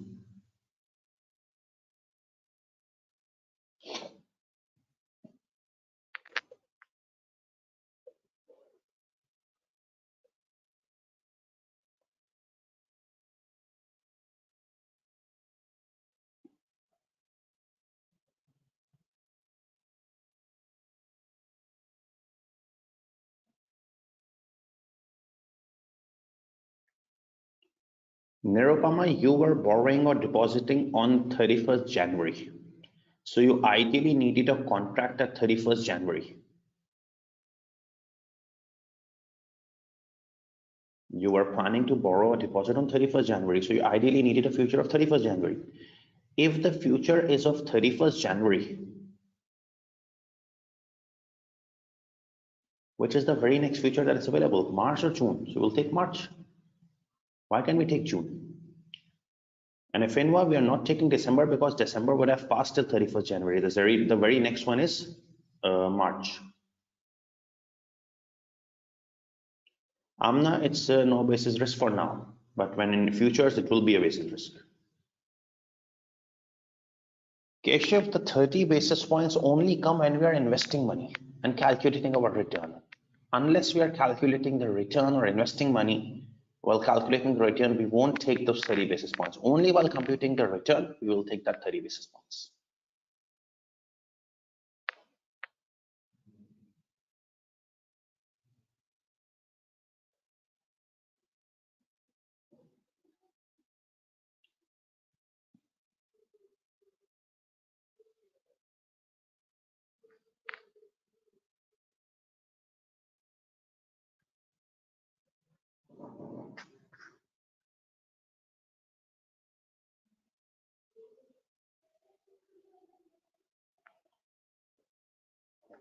Okay, so let me do 2 further steps, and then I will give you 4 or 5 minutes to copy these 4 steps, then we will complete the remaining 3 steps, okay?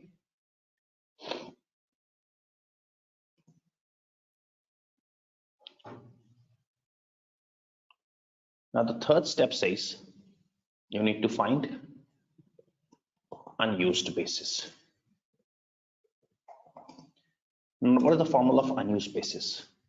Go to the handout. The formula of unused basis is basis risk into extra months over total months. Now this is interesting, basis risk into extra months over total months.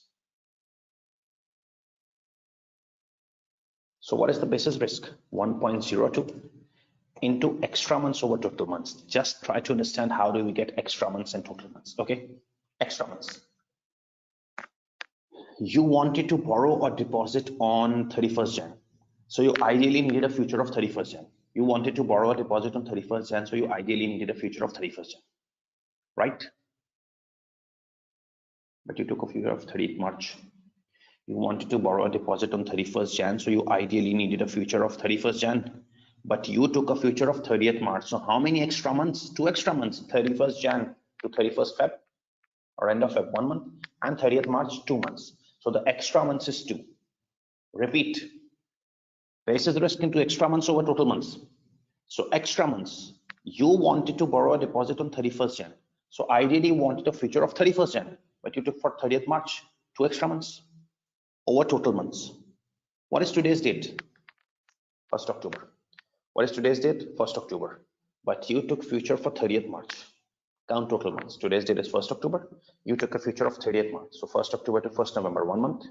1st December, 2 months. 1st January, 3 months. 1st February, 4 months. 1st March, 5 months. And 30th March, 6 months. So total months are 6. This makes it 0.34. I'm repeating again.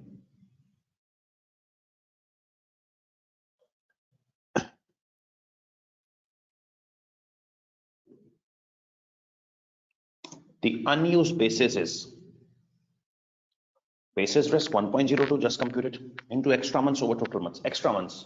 We wanted to borrow a deposit on 31st Jan, so we needed a future of 31st Jan. But we took a future of 30th March, so 2 extra months. Total months, today's date is 1st October. We took a future of 31st March. So the total months are 1st October to 1st November, 1 month. 1st December, 2 months. 1st January, 3 months. 1st February, 4 months. 1st March, 5 months. And 30th March, 6 months. This is how you get unused basis. Okay. Now you need to find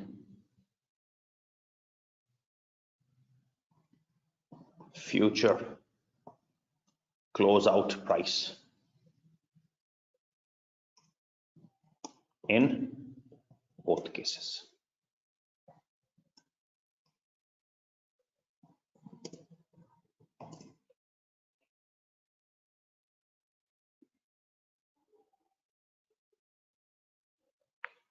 First case is interest rates increase by 1.1, and the second case is interest rates decrease by 0.6%. So you need to find future closeout price in both cases. That's what step number 4 says. interest rates increase by 1.1 and decrease by 0.6. There are two cases. So how do we get the future closer price? Look at the format. It's spot minus LIBOR less unused basis. Okay.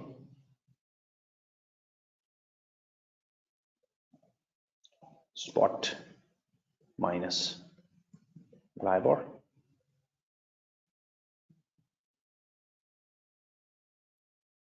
less unused basis.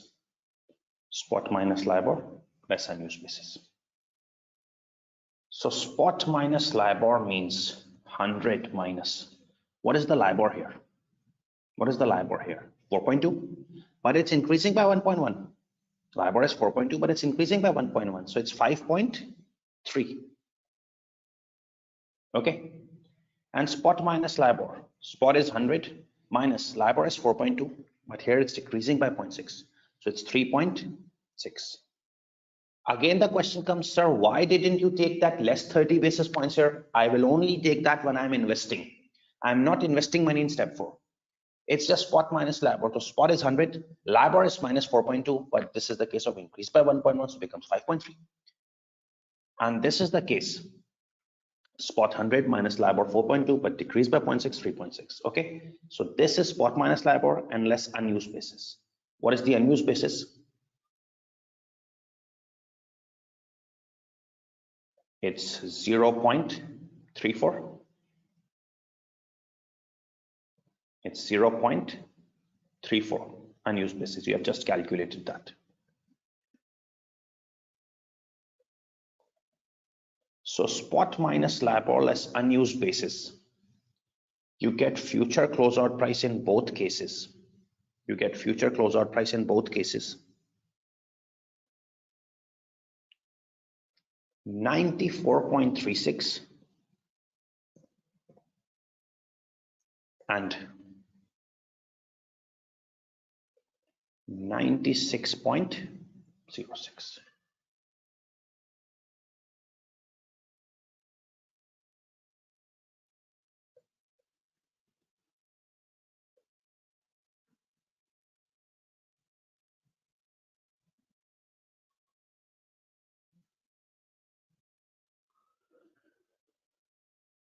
So if interest rates are increasing and decreasing, you need to find future closeout price in both cases. It's spot minus LIBOR, 100 minus 4.2, but increase by 1.1 means 5.3, decrease by 0.6 means 3.6. Less unused basis calculated above, you got future closeout price in both cases. Okay, you can note these 4 steps and I can take any questions if you have.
So extra months is basically you are depositing on 31st Jan, but you took future of 30th March. So 2 extra months. Total months is from today's date till future date. Today's date is 1st October and you took future of 31st March. So you counted it 6 months.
Yes, so the contract period is 3 months.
No, you have to show how you arrived it.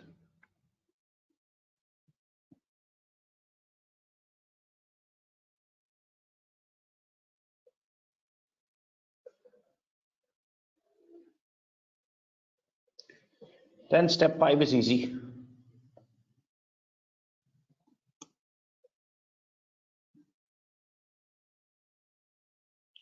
It states find tick size. The formula of tick size is if not given in the question. So let me see if the tick is given. Tick is not given. So you need to find tick size. The formula for tick size is contract size into 1 over 10,000 into 3 by 2. So contract size is 500,000 into 1 over 10,000 into 3 by 12.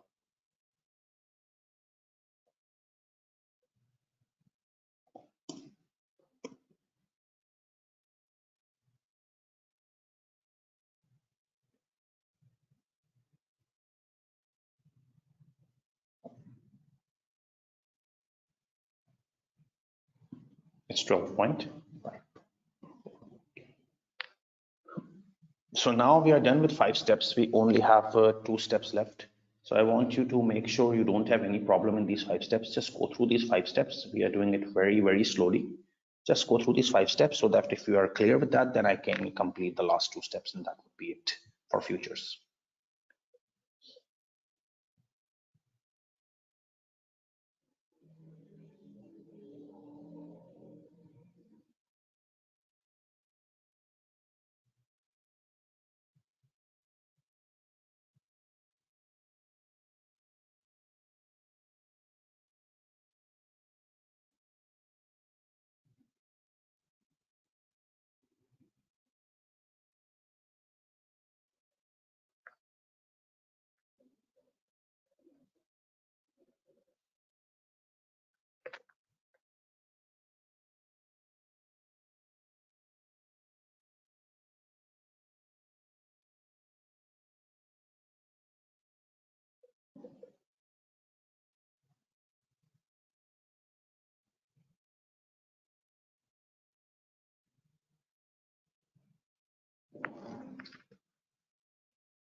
That's why it's not 3 years, it's 3 months.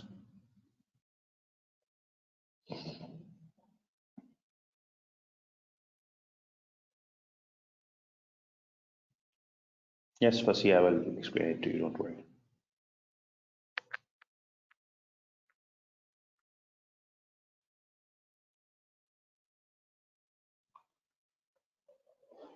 Okay, so FRAs had been completed. Okay, but now we were moving towards futures. You have to show 7 steps in futures. The first step is the number of contracts. It's the amount of borrowing deposits, 27 million. Our contract size, 500,000 into time period, that is 5 months over 390 contracts. Basis risk, spot minus LIBOR, 100 minus 4.2, less futures price. Which futures price to select? If you need to borrow a deposit on 31st January, you need a 31st Jan future. Not available, very next one, 30th March, 1.02. Unused basis is basis risk, 1.02, extra months. 31st January is the borrowing and depositing date. You need to contract on 31st January, but you took a contract for 31st March. It's 2 extra months. Total months, today is 1st October. You took a contract of 30th March, it's 6 months. Future closeout price in both cases. The case 1 is increased by 1.1, case 2 is decreased by 0.6. So it's spot minus LIBOR. Spot minus LIBOR, 100 minus 4.2, but in case of increase by 1.1, LIBOR became 5.3, increased by 1.1%, became 5.3. So 100 minus 5.3, 94%. Less unused basis 0.34, you get a future closeout price. And it decreased by 0.6. So 100 spot minus LIBOR 4.2, but decreased by 0.6% means 3.6. 100 minus 3.6 is 96.4. Less unused basis is 0.34, 96.06. And finally, you found T. Okay. Then the next step, the most mark scoring step, which carries the heavy weightage.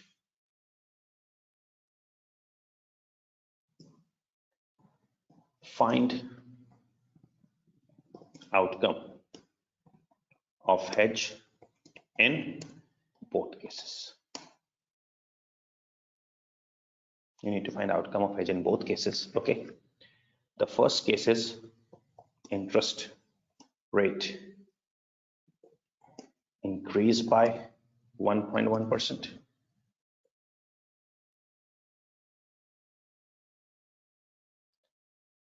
And second case is interest rate decrease by 0.6%.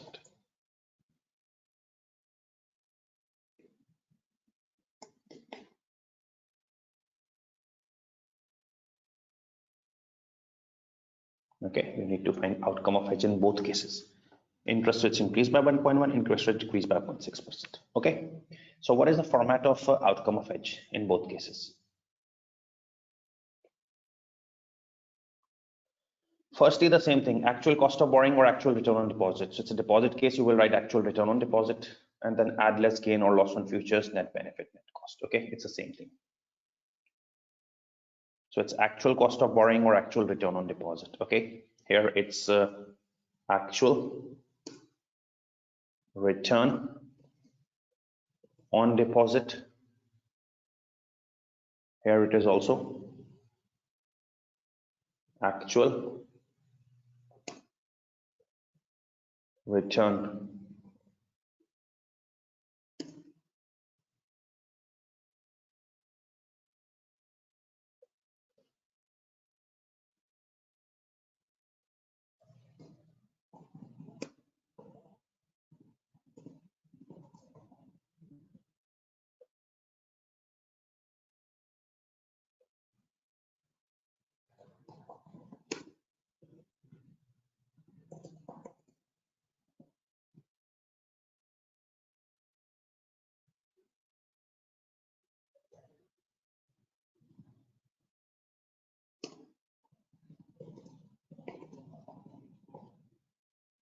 Okay, so it's actual return on deposit, and then you need to add or less gain loss due to futures,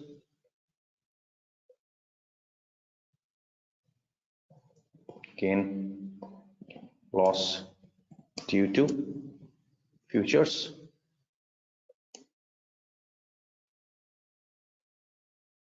and you get the net cost or net return, net return, net return. Okay, so this is how things work, that you need to find the outcome of hedge in both cases. So the both cases are increased by 0.6, decreased by 0.6. You need to show actual return on deposit or actual cost of borrowing format. There you wrote in FRA gain loss due to FRA. Here you need to write gain loss due to futures. Okay, so what is the actual return on deposit? What is the actual return on deposit? Check the formula of actual return on deposit. Amount into interest rate into time period over 12. Same thing, same answer. Amount into interest rate into time period over 12.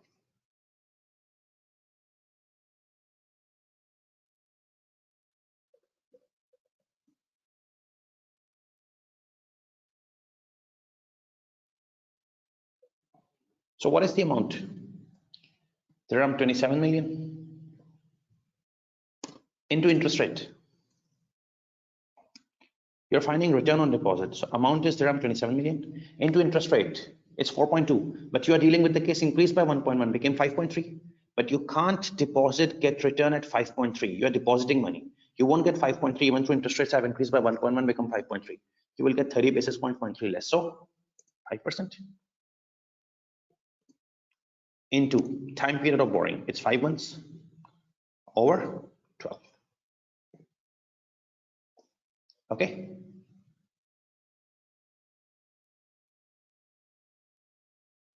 So the actual return on deposit is going to be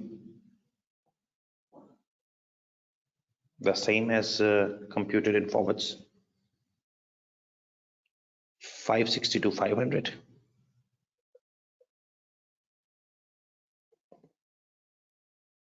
Okay. And then gain loss due to futures. Now what is the formula of gain loss due to futures? It's difference in futures contract price and future closeout price. Futures contract price and future closeout price into spot, into contracts, into tick. So you need to take the difference between futures contract price. What was the futures contract price? Remember, you took March futures 94.78. Difference between futures contract price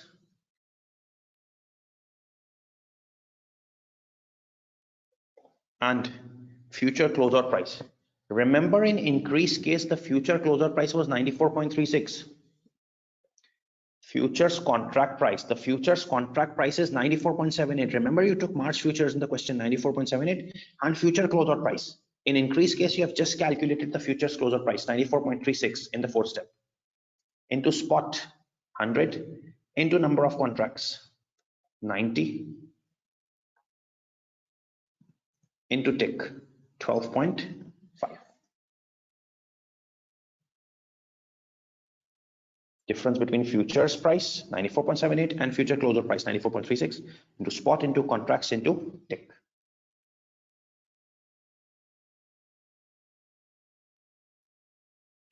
So the answer will be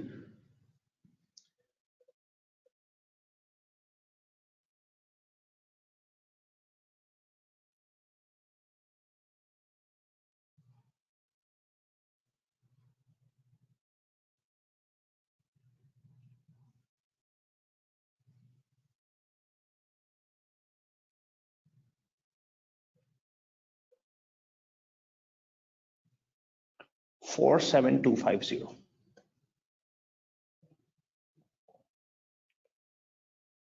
But a very important question.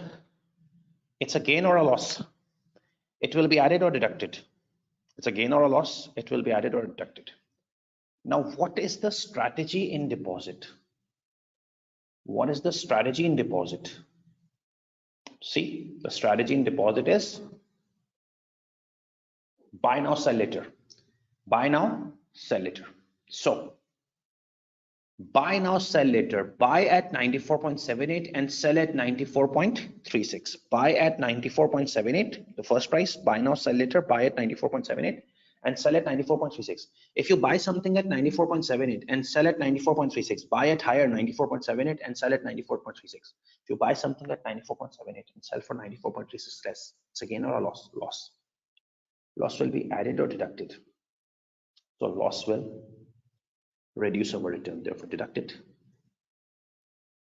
Your net return will be 515,250. I'm repeating. Actual return deposit is easy. 27 million into rate of interest became 5.3, but I deposited 30% less, 30 basis point less into time period over.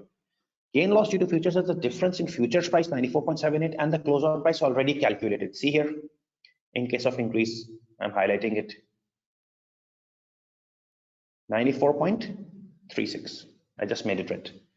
The difference between futures price and futures close price into spot into contracts into tick. So gain or loss. Buy now, sell later is the strategy. Buy at 94.78, sell at 94.36. Loss. Buy higher, sell lower. Loss, and loss reduces return. Just to make sure you understand this properly, let's move to the right side case to verify whether our answer is okay or not. If interest rates decrease by 0.6, it's actual return on deposit, then gain loss due to futures. Actual return on deposit is the amount. Dinar 27 million. Pay attention, please. Into rate of interest. If interest decreased by 0.6, from 4.2 decreased by 0.6 become 3.6, but you won't invest or get deposit return at 3.6. At 0.3% less, 30 basis points less, 3.3%. Into time period 5 months over 12 months. Okay.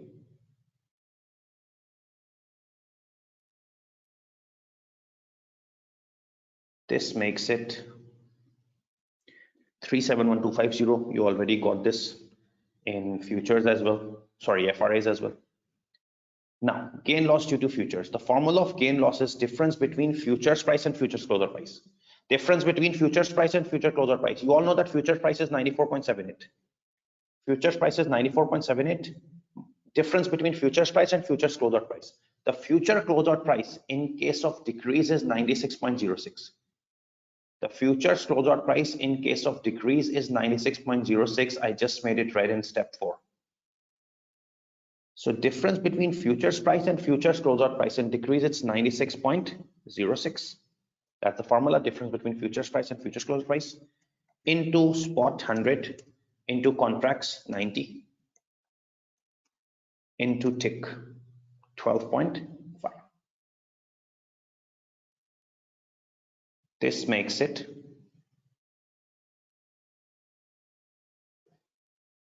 144,000. Important thing, it's a gain or a loss, will be added or deducted. Now, the strategy is buy now, sell later. In deposit, the strategy is buy now, sell later.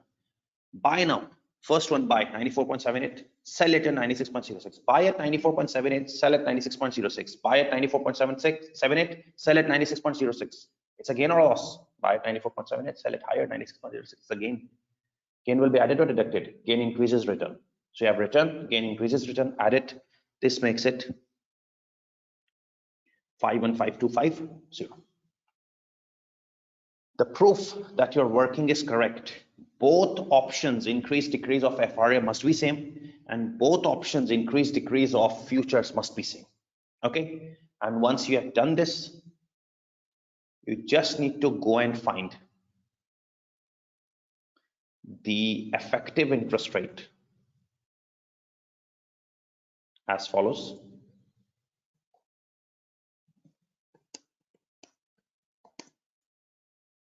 Net return or cost 515250 divided by borrowed or deposit amount 27 million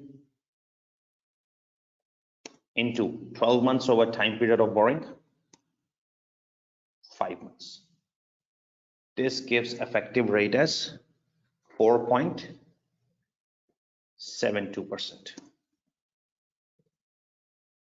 Okay, so this ends futures. Okay, now comparing these two, the effective rate was 4.72 in FRA. Okay, in FRA it was 4.72, and sorry, in futures it's coming 4.58. The effective rate was 4.72 there in FRA, and in futures it was 4.58. So I have not performed options yet, but comparing these two, FRA is giving 4.72% effective rate, and this is giving, futures is giving 4.58. So in deposit, which is better, which is giving the highest rate? In borrowing, which is better, which gives the lowest percentage? But in deposit, we prefer the one which gives the highest percentage. So among these two, the percentage of effective rate of FRA is higher, therefore that is preferred, but we will finally decide when we complete options. Okay, you can copy this, and any queries please ask.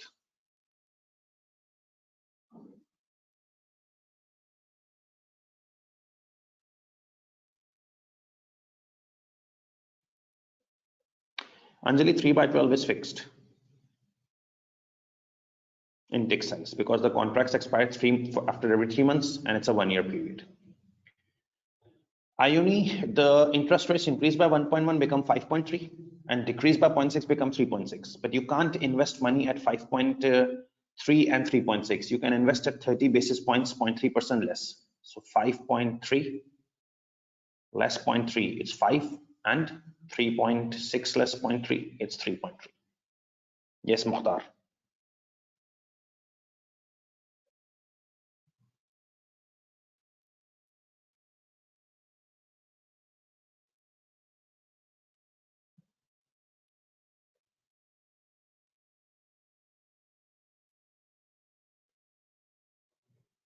I told you yesterday as well, there is no fixed approach.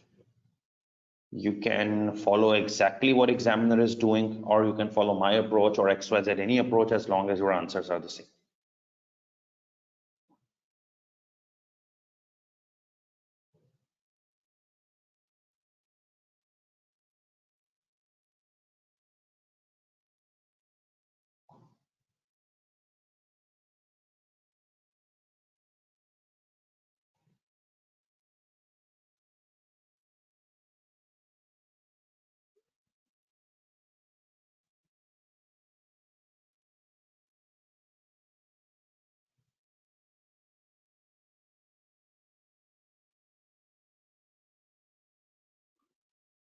Afzal, if there is one case interest is increasing or decreasing, you should be happy. Why are you worried what to do? You should be happy. You just have to perform one working then.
Afzal, I am not able to understand your last question.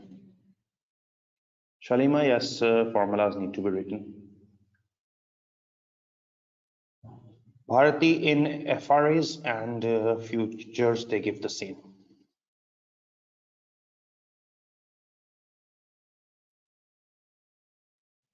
No, Keshav, it's difference between March futures price and futures closeout price, which you have already computed in step 4.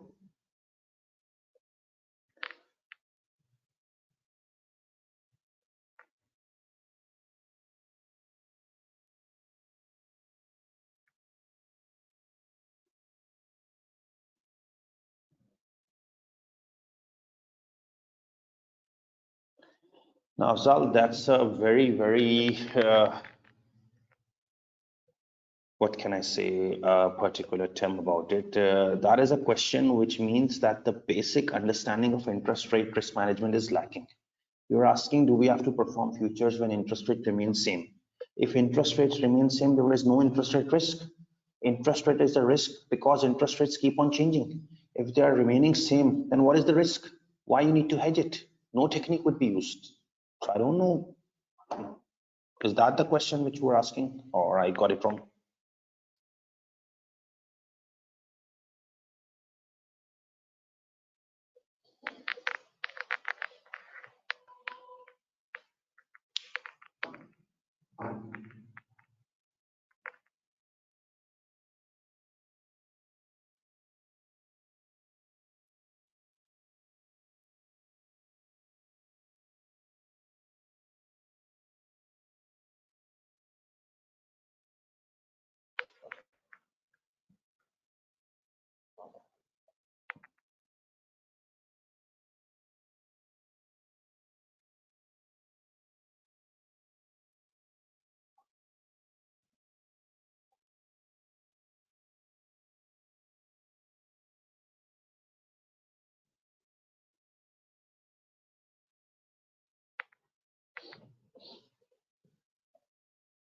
Bharti, we cannot tell you which questions to practice. Obviously, you should open the kit or the past papers and try to solve as many questions as possible.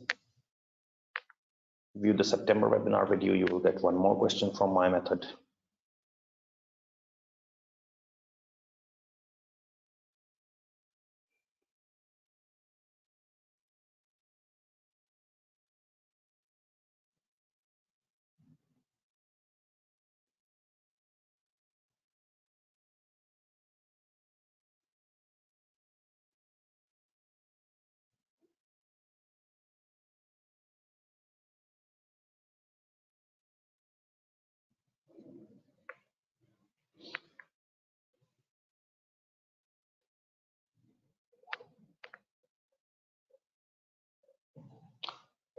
Okay, so in this particular question, I told you that whenever you start any interest rate risk management question,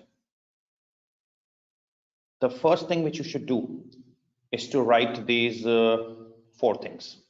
Case of deposit or borrowing deposit, today's date, borrowing deposit date, till what date you're borrowing depositing, that's all will be given you just to copy paste.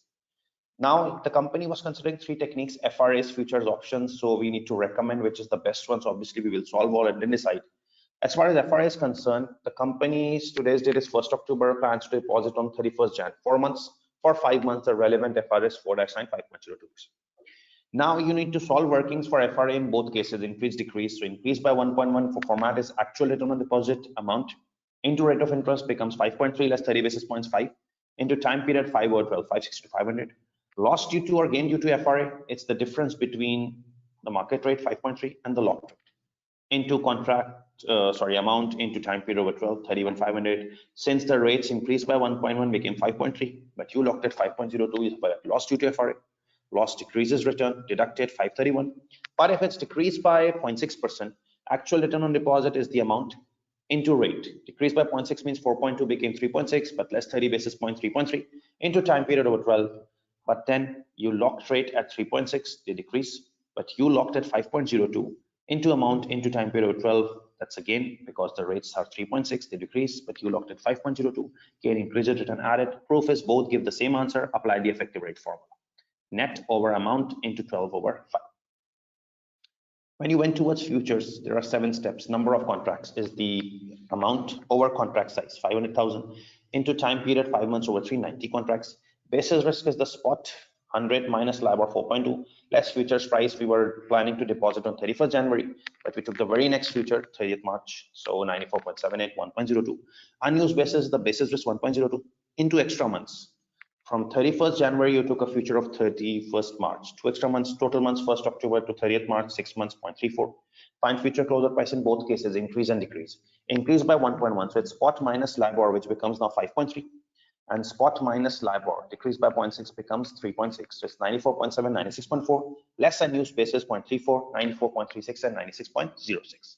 Tick size, contract size into 1 over 10,000 into 3 over 12.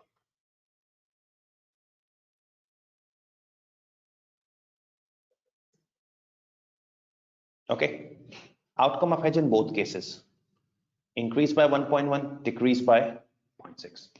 So it's the format same, actual return on deposit and gain loss due to futures net return. Actual return on deposit is the amount 27 million dinars into rate of interest. If it's increased by 1.1 became 5.3 less 30 basis points 5% into time period over 12, 560 to 500. If decreased by 0.6, it becomes 3.6 less 0.3, 3.3% into 5 over 12. You got the return on deposit. Gain loss due to futures are the formula. Difference between futures price 94.78 and closeout price, which is 94.36 an increase and 96.06 an decrease, to spot into contracts and to tick. You got the answer, but it's gain or loss.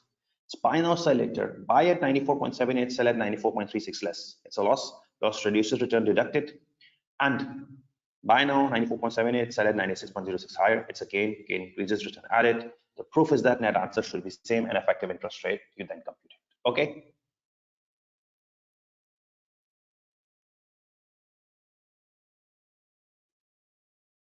Makaiko, yes, it won't change. Now let's move to the final technique. That is interest rate options.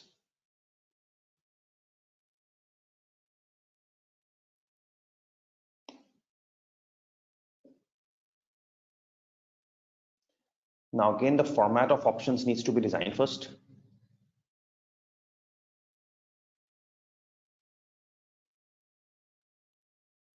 In case of borrowing, take put option. In case of deposit, take call option. We will do that. But in options, you have to make two heads. Case one, increase LIBOR. In case two, decrease interbank rate. Okay, so you need to make two columns. The first is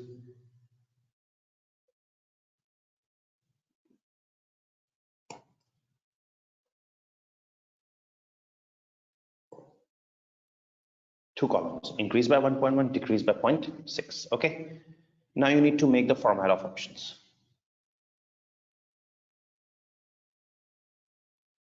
The first step is exercise price of options, then future closer price from futures. So we write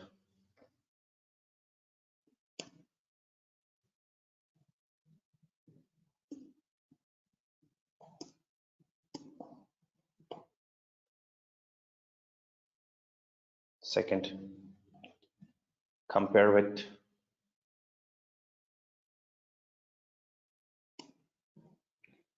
future close out price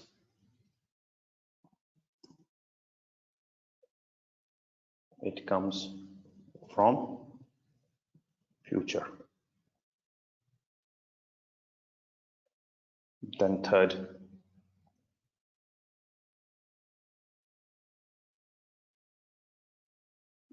exercise yes no, gain in basis points if yes.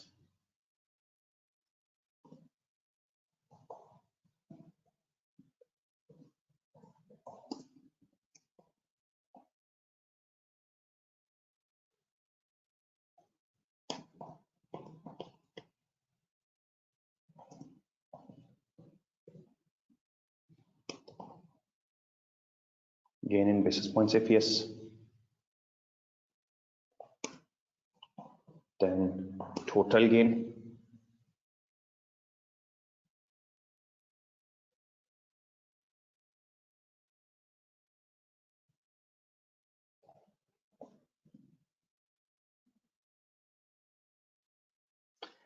Then it's actual cost of borrowing or return on deposit from futures. So you are doing a deposit case, so actual return on deposit from futures.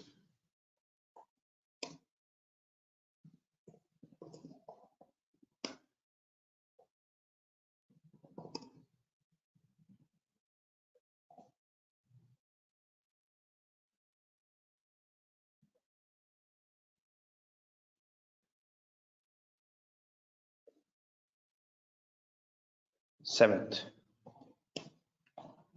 premium payable.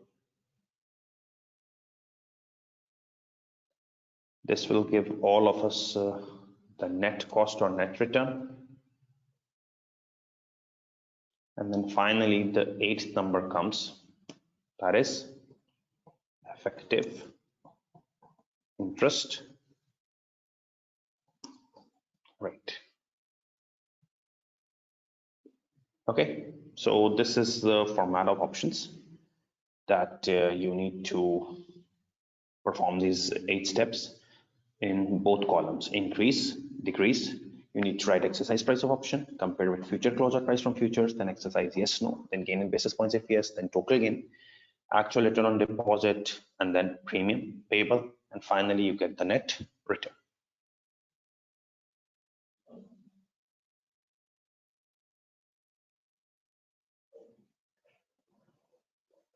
Now let's start.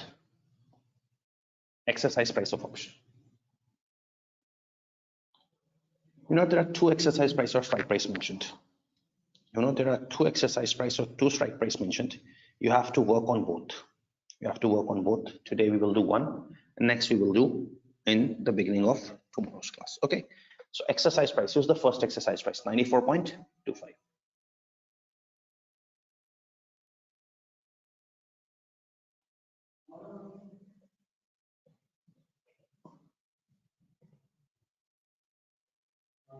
In both cases, the exercise prices selected is 94.25.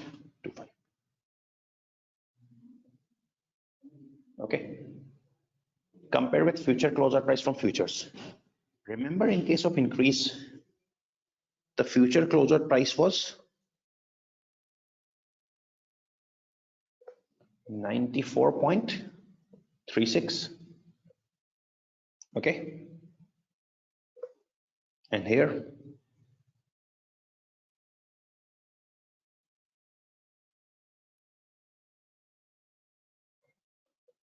$96.06. Do you remember future closeout price from futures?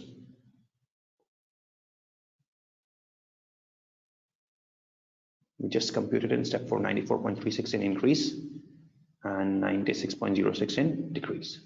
So you got exercise price of option 94.25. I'm using the first exercise price. Future closeout price from futures is 94.36, 96.36. Exercise yes or no. You just have to write yes or no here. So what is the strategy? Buy now, sell later, or sell now, buy later? The strategy is buy now, sell later. So see,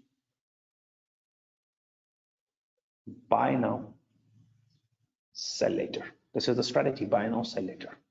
So see, buy at 94.25, sell at 94.36. Buy at 94.25, sell at 94.36. Is it a yes? Buy at 94.25, sell at 94.36. Yes. In the right side case, buy at 94.25 and sell at 96.06. Yes. Buy at 94.25, sell at 96.06. That's the strategy, buy now, sell later. Again, a yes. Then you need to write gain in basis points if yes. The gain in basis points if yes. So the gain is 94.25, 94.36, 0.11. So 0.11 means 11 basis points. And here the gain in basis points is 94.25 minus 96.06, 1.81. That is 1.81%, so 181 basis points. I am about to end this options as well, but please pay attention to these 4 steps. And if you have any questions, please ask. First thing, exercise price of option. I'm taking the first exercise price. Second will be discussed tomorrow, or you can try it yourself, but I will discuss it tomorrow's class starting. So exercise price is 94.25. The first exercise price 94.25. Futures closeout price from futures. Increase case was 94.36. Decrease case was 96.06. Yes, no. The strategy is buy now, sell later. Buy 94.25, sell at higher price in both cases. Yes, yes. Gain in basis points is yes. One is 0.11%, so 11 basis points. One is 1.81%, so 181 basis points. Total gain. Now, what is the formula of total gain? See, gain in basis points into number of contracts into tick. Gain in basis points into number of contracts into tick. So gain in basis points 11 into number of contracts 90 into tick 12.5. Is it okay? Open the detail. Gain in basis points 11 into number of contracts 90 into tick 12.5. And here, gain in basis points 181 into number of contracts 90 into tick 12.5. Right? Third last step. Actual return on deposit from futures. So it's written actual return on deposit from futures. See, actual return on deposit from futures. In case of increase, the actual return on deposit is 562,500. In case of increase, the actual return on deposit is 562,500. And in case of decrease, it's written above. Actual return on deposit is 371,250.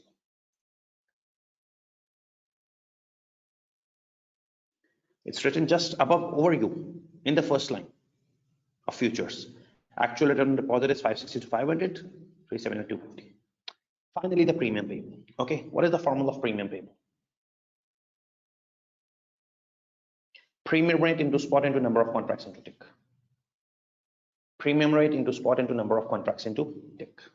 So premium into spot into number of contracts into tick. Which premium to take?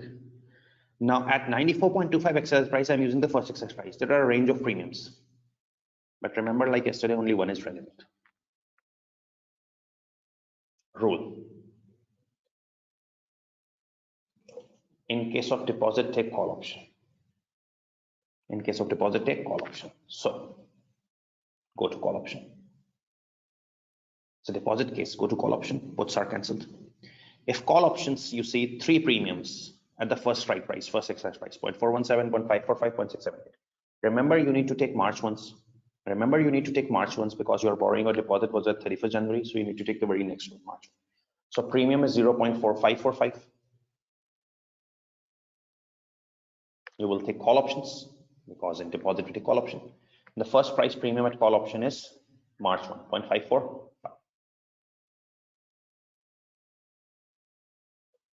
So it's 0.545 into spot 100 into contracts 90 into tick 12.5. Okay, the premium will be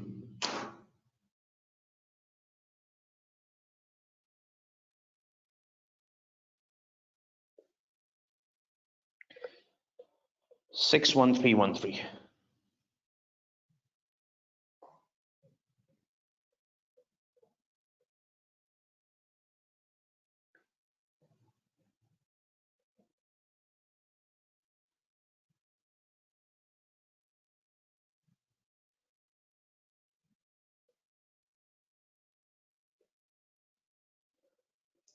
Now one last question. Will premium be added or deducted? Okay, so you have actual return on deposit in step 6. You have actual return on deposit in step 6, and over that you have gain. You all know that gain increases return, so you need to add gain in return. Gain increases return, so you need to add gain. But premium has to be paid, so premium has to be paid. Premium payable will reduce return, therefore minus. Premium payable will reduce return. Gain will increase return, therefore I'm adding gain. But premium payable will reduce return, therefore I'm deducting. Net return. Add them all for net return.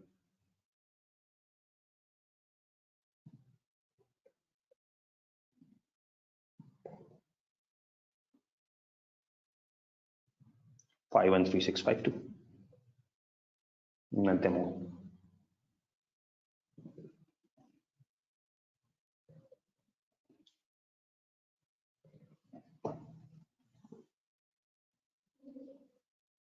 Five and 362.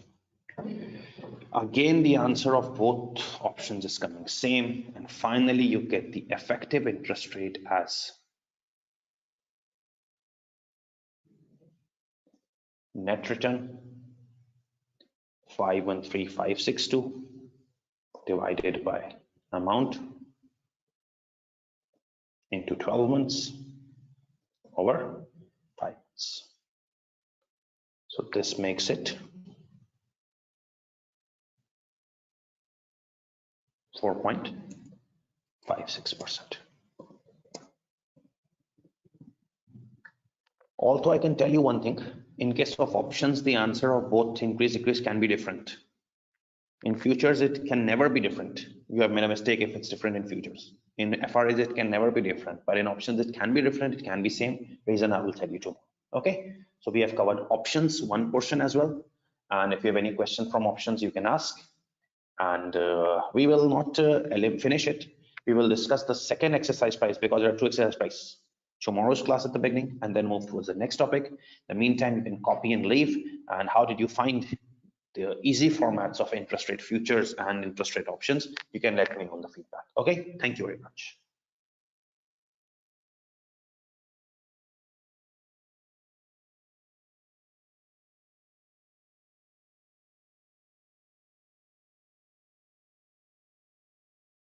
Shalima, I'm using the first exercise price, 94.25. So the premium for 94.25 is 0.545. When we will use second exercise price, we will use the second premium, 0.098.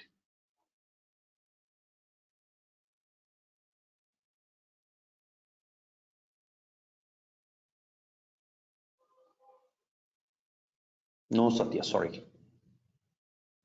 Because in that case, the whole tomorrow session would pass in this.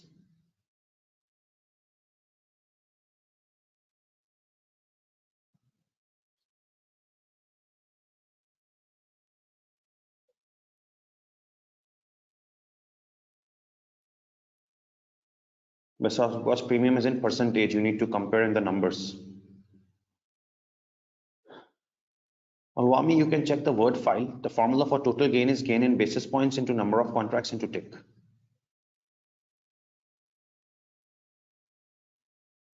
Chioma, you need to contact ACCA. They will share the recording with you.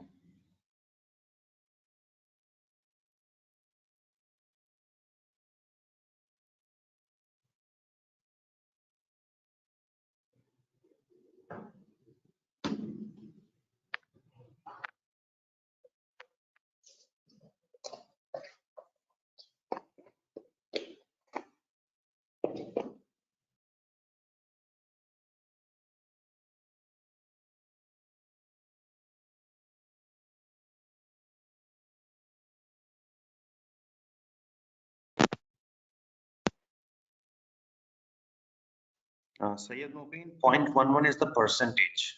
So 0.11 percentage means 11 basis points.